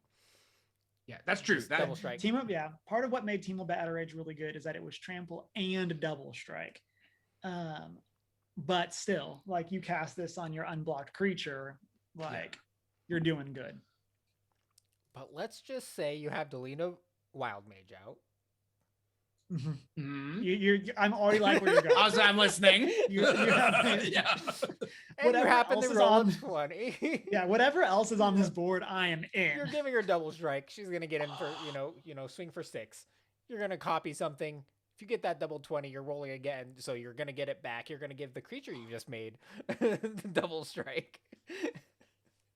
I'm in. I feel like we're getting there, y'all. Yeah. I feel like by the end of this Oh, yeah. stream, we're gonna have the deck. This is janky. Yeah. but It's I like janky, it. but oh my We're goodness. getting there though. When you start getting those 20s out and you're just like lucky. And there's also cards that do give you advantage on rolls, which is Yeah. like, Mhm. okay, what? Yeah. Building it. Okay, so my next card is not necessarily great in the sense of rolling dice, but is definitely one that you would like to get double strike to and give that critical hit, and that's Inferno of the Fire Mounts. So this is the red legendary dragon to go with Icing Death, and love this art. We didn't call it out for Icing Death, I don't think, but I love this alt art for the legendary dragons. So the spell can't be countered. 6/6 for 4 red, great. Flying haste, awesome. And then you can pay a red, and then Inferno gets +1/+0 until end of turn. When its power becomes 20 this way, it deals 20 damage to any target.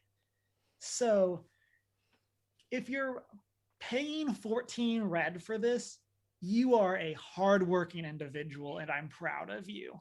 You deserve an award.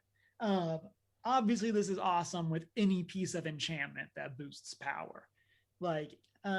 And what I want to see with this card is you make its power 20, hit something for 20. Oh no, didn't kill them for reasons. Then you subtract power from it, and then activate the ability to pump its power back up so it becomes 20 a second time.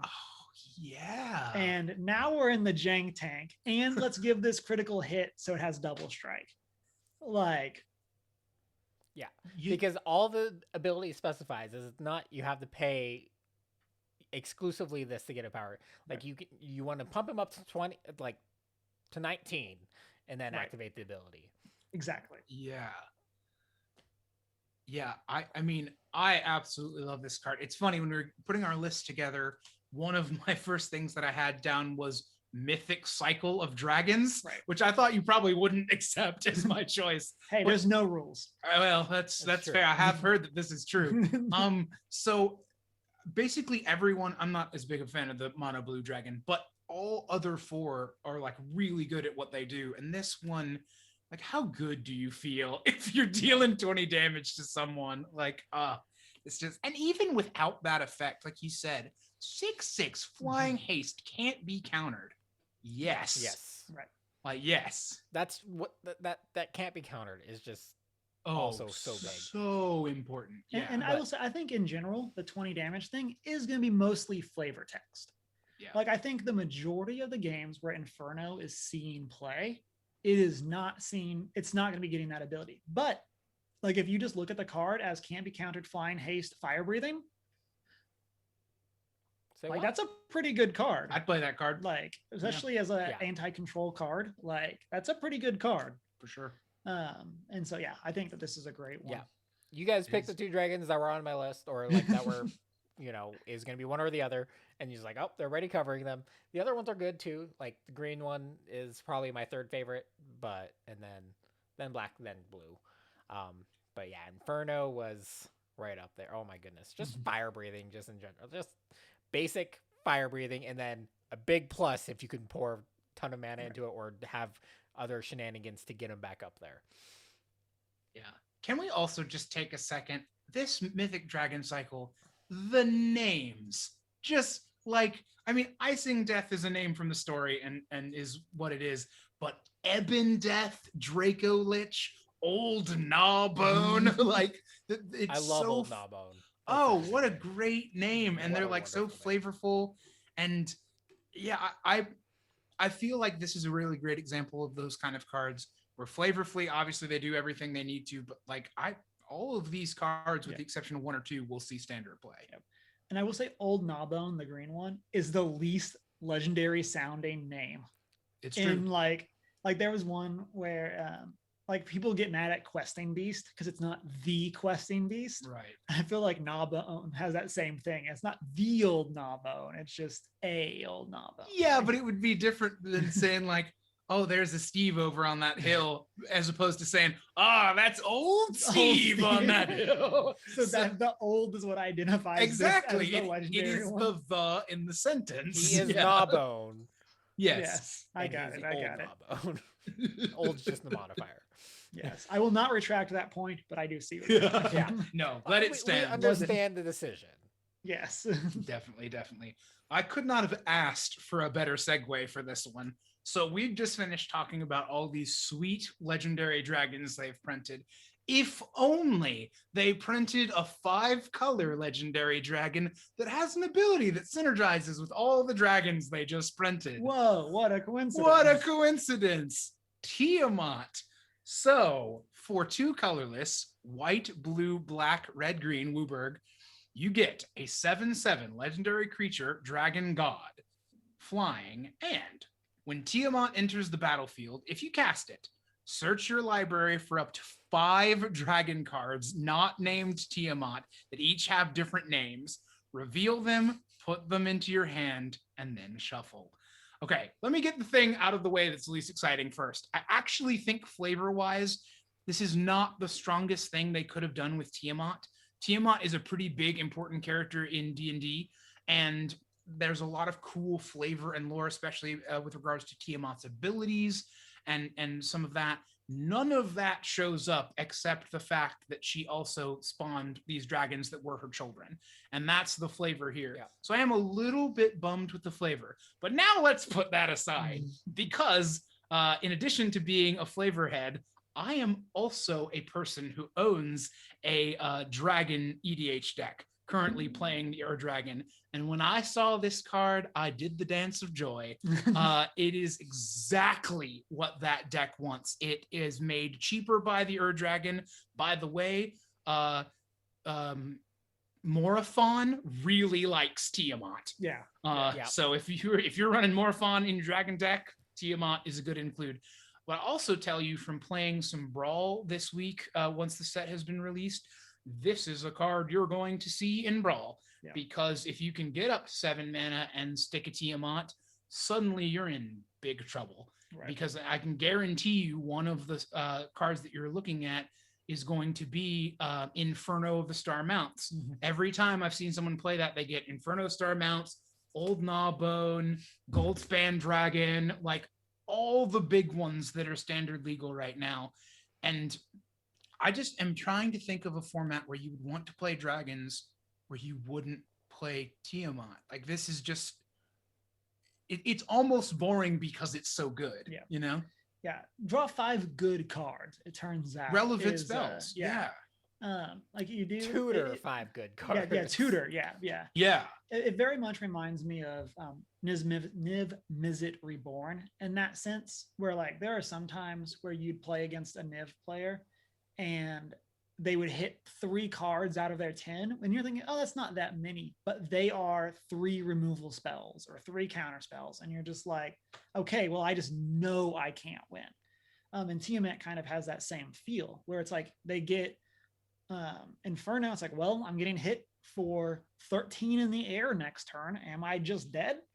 Yeah. Like, there's so much cool stuff there. I do, to what Steve had said, I do kind of wish this was pushed a little bit differently. So it wasn't just the 3rd best 5-color dragon. Yeah. It just seems a little basic. Yeah. That's maybe a little unfair, but it has that vibe a little bit. Yeah. It's I wish she would have been a better commander, like a good, Yeah. better option to be the commander instead of a supplement. Yeah. For an awesome commander, you know. But at the same time, I understand that this is printed in a standard set. Sure. Design wise, like they can't, like if they would have printed this as, I wish what they would have done is printed this as a commander card for the set. Oh yeah.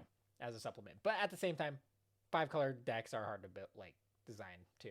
Yeah. But, And they have already done a 5-color dragon. exactly. Like, so I understand why they wouldn't have done that, but Yeah, you now have 3 legal 5-color dragons that can be your commander. If you want to play Scion. So you have 3 options. I will also point out one thing that I didn't catch the first time I read this card. The text says if you cast it. It does not say if you cast it from your hand. So things that allow you to play Tiamat in other ways but still cast it are really good. I don't exactly know how you would be cascading into Tiamat, but if you were, so I think the short, yeah, I mean, the short version is, I don't think this is the best flavor win, but this is so strong. And if you're playing dragons, you just have to play this card. Maybe I think you have to play this. Agree. My last card, kind of anticlimactic after all that. I don't know why I didn't bring it up earlier, just to put something else here. But last card is Reaper's Talisman. It is a black artifact equipment, costs 1 black. Whenever a equipped creature attacks, it gains Death Touch until end of turn. Whenever a equipped creature attacks alone, defending player loses 2 life and you gain 2 life. It has an equip cost of 2, and this is just an awesome equipment. Yeah. I'll say this card is real and limited. Like, I believe it. Like I've gotten, like there's this, and then there's another equipment that if your creature has power 3 or less, it can't be blocked. Like, though, if your opponent gets both of those in play, you are in danger. Yeah. Well, I mean, like even then, like in terms of like, say a tokens deck, you just, you're turning 4 life guaranteed if you just attach it to a token and swing in. You also, possibly not going to get blocked because they don't want to lose a creature, so you're flipping that 4 life automatically just by swinging with 1 creature, and now you have a chance that maybe they'll block it and you have removed a creature from their side or something along those lines. It's one of those really unassuming things that you can just start doing if it's out on your field and start abusing your board state, because you have a ton of weenies, can't quite swing in, but now you can start dwindling down and just kind of surviving and do some work with what you got in the field. Yeah, this card is very real. Or you throw it on, another creature. Just getting that equipped creature, attacking creature has Death Touches.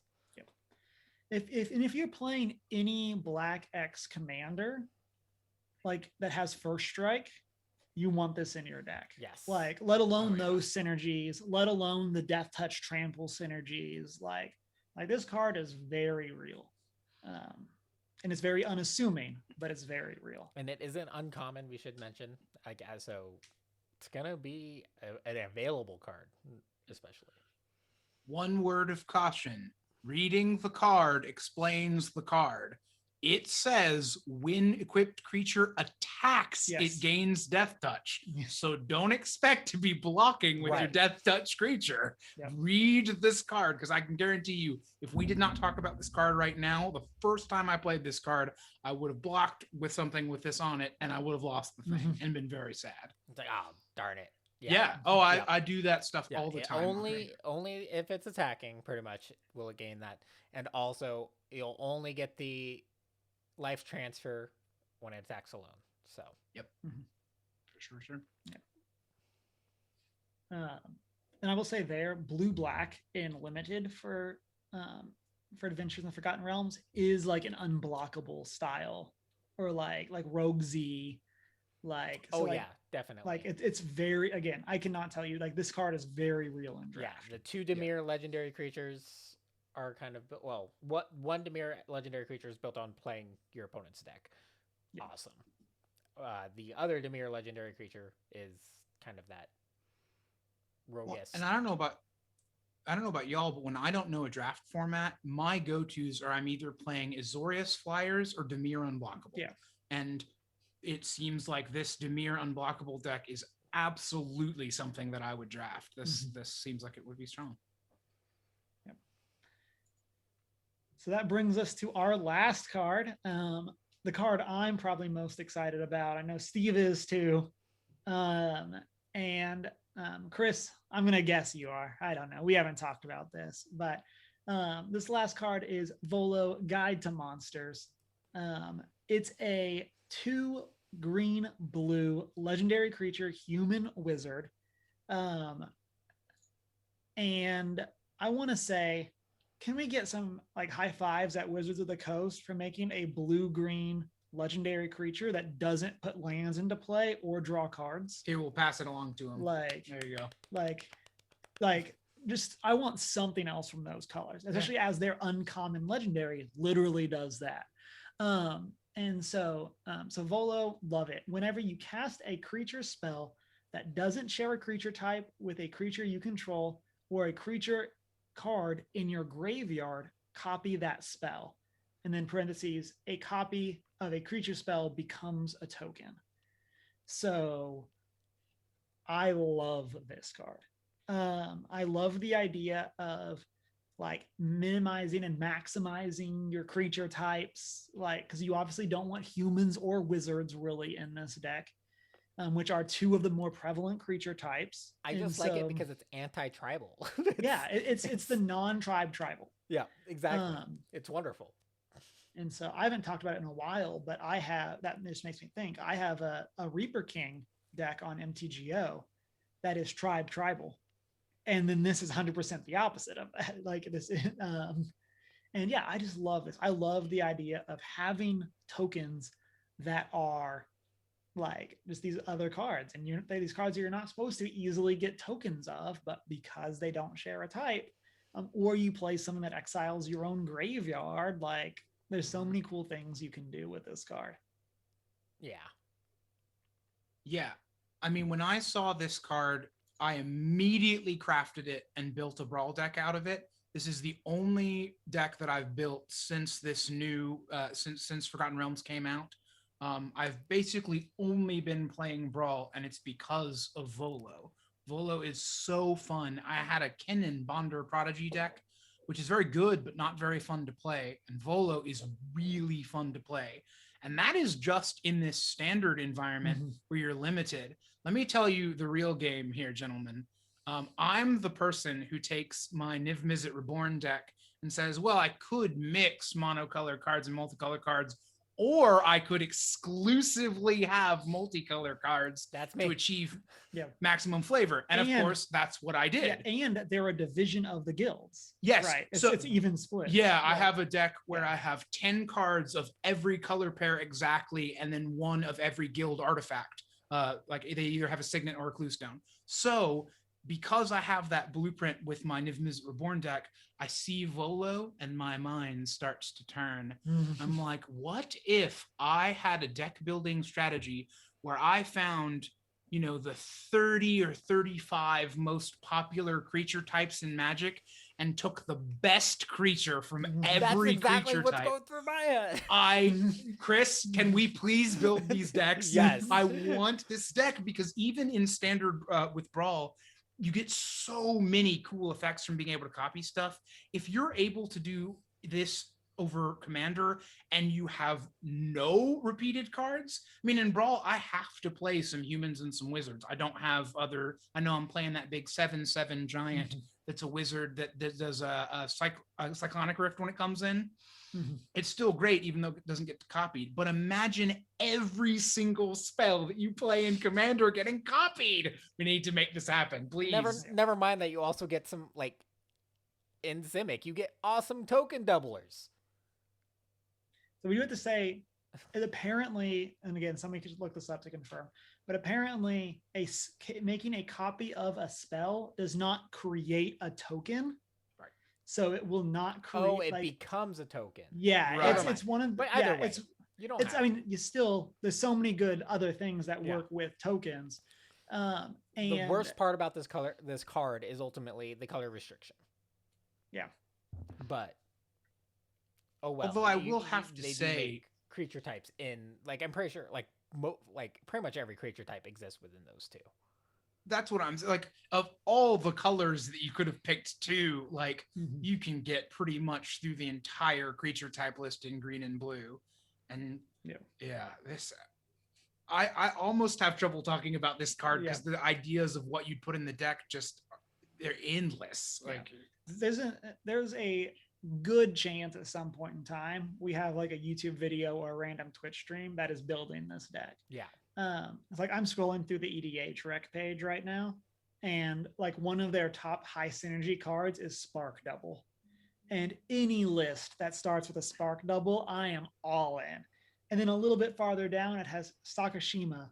And I'm like, oh man, we're getting 3 copies of this commander in play. Oh man. I will also say for the brawl purposes of this, for the few weeks / months that you can do this, you should try copying Nyx Bloom Ancient with Volo. Yeah.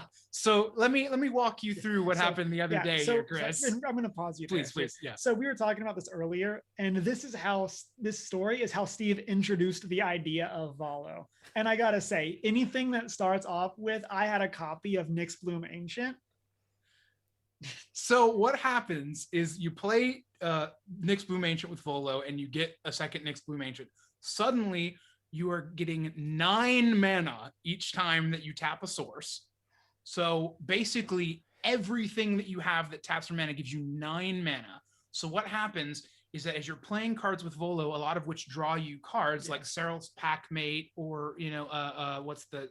Cloudfin or Cloud, whatever. Sky Scanner. Sky Scanner is one I was thinking of. So you play all those cards, get advantage. You make so much mana from Nyx Bloom Ancient that you keep drawing cards, you keep playing things that then get doubled with Volo and draw you more cards into, here's the kicker, you draw your long rest. So now everything that your opponent wiped earlier, you have the mana to long rest it back to your hand. Oh my goodness. This is what I'm talking about, everybody. This is how you play Simic, not Kennen, not Tatiova, Volo. He's the Simic we want, not the Simic we deserve. Exactly. Oh man, I'm so happy for this card. So fun. Also, I think we would be remiss to not mention its connection to D&D.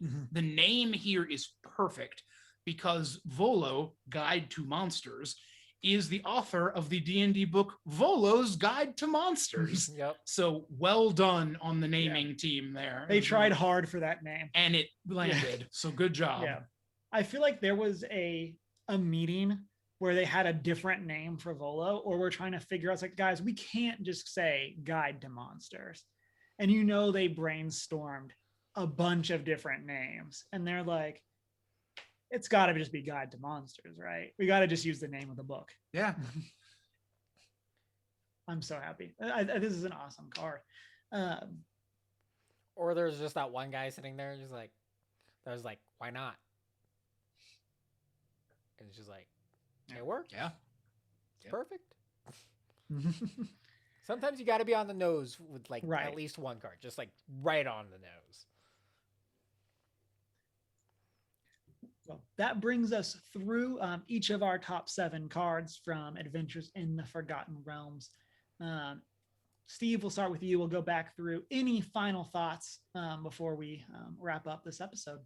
For sure. So I think generally I had a really weird kind of path through spoilers for this set. At first, I'll be honest, I was actually a little bit nervous because the first few cards that they spoiled, there were a couple that were pretty big departures from the D&D flavor. I know Power Word Kill was one that got everybody talking a lot. We talked about Tasha's Hideous Laughter a little bit, which was very different from what people expected. And then Tiamat, which we already talked about, is maybe not quite the flavor that we would have wanted. So I was a little bit nervous when I saw the initial spoilers. And then that week that they kind of released everything at once, suddenly the set made so much more sense to me. It's not necessarily these big flashy ones that are the big important things. It's the things like you see a pair of goblins. It's things like your treasure chest. It's things like your critical hit, Chris. This set feels like playing D&D. And I can tell you that when we go back to stores and are playing in stores, I am going to annoy someone by describing my plays as if I was their dungeon master. And so I just love that this set gives you the ability to do that. I think the flavor really came out, especially in those commons and uncommons that do the flavor mechanics, that reference the D&D abilities, and also these like choice cards. I really think that's where the flavor of this set lies, and I think they nailed it. I think they got it. Chris, what about you? Final thoughts? Steve said everything. I mean, Sorry, Chris. It's so true. Like ultimately, like I don't necessarily like really want to play this in just Magic. I want to use this kind of just as a D&D resource. Even they did that good of a job just tying in lore and bringing like just cool, like even through like it's so broad too. And I just love everything that they've done. Just period with. And it was something I was worried about, but I love that they brought in the dice. They brought in, all the little things. And I haven't even like, I wanted to bring some things in just like where it had that, like the actual flavor text was just so on point, but like they didn't even have to use the flavor text on the cards to make it D&D themed. Right. Like they did such a good job with the mechanics here and there. And the effects of the spells that I'm just looking forward to owning the cards more so than even just playing them. Then for me, I think one of the places this set has been kind of knocked is that it's not as competitively powerful as some of the more recent sets. There's no companions, thankfully. There's no Bone Crusher Giant or a Brazen Borrower. Coming from the same people that complain about power creep, right? Yeah, who complain about those cards. Right. And one of the things that I like about this set is that we have this in like the core set slot, even though this isn't a core set. And one of the things I think is super interesting is this is kind of like the core set that I want to play. Because it's not, I said this to Steve, it's not just I attack you with my Sarah Angel, you block with your giant spider, in terms of just these pretty basic creatures. But it's not these format warping spells either. And I think that there's a lot of really cool stuff here as we've gone through in our conversation tonight, that there's a lot of really fun cards here, and fun doesn't have to be a 10 power level. And that's, I think, something that I think people have been missing with this set. And these are the same people that complain about wanting rotation to happen in standard. But I think that that you can have a lot of fun with these style cards. And honestly, if this was the locked in power level for standard, like I'd be pretty happy with that. Just in terms of these fun cards. Interesting plays. And like, I think this really opens up for a diverse, like more like a diverse game meta. Yeah. Like you can go so many different ways, and how they expand on these things, like with coming sets, is going to be very interesting to see. Yeah. Well, and Cameron, I know you and I were talking about before we got started that this slot that they chose to do the D&D set in place of the core set, I feel like they've really discovered the formula that if they're going to print tie-ins with other IPs, this is the slot they should do it in. We shouldn't, I personally don't think we need a core set every single year. That could be an every other, every 3 years kind of thing. And in that slot, give us these, give us the product tie-ins. It's more about the flavor. It's more about the fun, but it's still standard legal. Like I agree with you. I really think they hit it really well with how they put this, where they released this set. What they could ultimately do is like just straight up alternate, because a standard set is 2 years. So you have a core set per standard rotation. Yeah. I agree. For the listeners, what are your favorite cards from Adventures in the Forgotten Realms? If you're a Commander player, what decks do you want to build? What cards do you want to put in the 99 of your decks? If you're on the more competitive formats like Standard, Historic, Modern, what are your favorite cards? What are you excited to play? Let us know. You can do that on our social medias. OneGeek411, Facebook, Twitter, and Instagram. You can join our Discord server if you want to chat more about Magic cards. We're always there to chat more about Magic cards. You can shoot us an email at 1stgeek411@gmail.com. You can check out our Redbubble store. You can watch live on Twitch. I think this Tuesday, Shanine will be streaming some more. Chris, are you planning to stream Wednesday? I'm trying to remember. Yes. Yes. We're going to go for yes for now.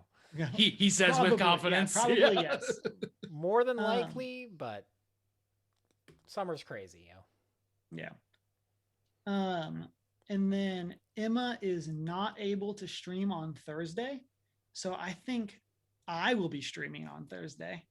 I do not know what it is. There's a good chance we're building this Volo deck. Yes! that I'm going to be playing. Build the deck. There's a good chance that's happening on Thursday. And then we're going to jam some Brawl games. So Steve, if you want to be on so I can jam Brawl games. And so there's a good chance that's this Thursday. Then hopefully Sunday I'll be streaming again. Not sure what I'm going to be playing. We did beat the Valkyrie Queen on stream last Sunday, so I'm done with, air quotes, done. I saw some stuff to do in God of War, but I think I'm done streaming that game, so I'm not sure what I'm going to stream on Sunday. And then also, we're getting close to the end of the month. Our book club is They Called Us Enemy by George Takei. That'll be on Thursday the 29th. So looking forward to reading that. Mine comes in like tomorrow, something like that. I haven't started it yet. And then all of these can also be found on our YouTube after the fact, where you can like, comment, subscribe. And then you can also rate and subscribe wherever it is that you listen to podcasts. Doing all of those things really helps us. It helps get the word out, helps algorithms, all that kind of stuff. So we'd really appreciate that. And then, of course, you can check out our website, onegeek411.com. Steve, if people wanted to find you, where are some places that they could do that? Well, I'm a little weird to promote on a podcast because I don't have a lot of social media. So instead, I'm going to throw out a little community service plug here. Post all the quarantine stuff. One of the worlds I'm involved in is theater and live performance. So as you're getting back out and doing things in the universe post-vaccine and post-quarantine, go see some local theater. Go find a local theater, go find a comedy club, support those local people that are playing music and putting on shows after not being able to do it for over a year. I can't promise you that you won't regret it, but chance like 95% chance you won't regret it. I don't want to say I'll guarantee you won't regret it, because then we'll have the guests being, or the listeners being like, no, absolutely not. I hated that. Yeah. And you know what? They can @ you. They can directly @ me on my social media that I don't have. But really do go support art and theater in your community. It's more important now than it's ever been. And I really do think you won't be sorry for doing it. And Chris, what about you? What are we supposed to be doing? What's your personal social media? We had a different segue than normal. Right. Yes, sorry, I throw off the social media game. No, you're fine. I was like, wait, am I supposed to speech too? Yeah, Chris, what local thing do you want people to? I don't know. But you can find me on my personal socials. I am at Not So Foreign. Then I'm Humar Whittle, and it's been a great week. Wash your hands. I love you. Smile and wave. Smile and wave. Yeah. Oh, that's what I should. That's what it is. Yeah. It is. I usually cut it off after the I love you, but I'm leaving that in. Excellent. And so we're gonna go to that point. That's why I didn't say anything. I'm like, I bet you he's still running this.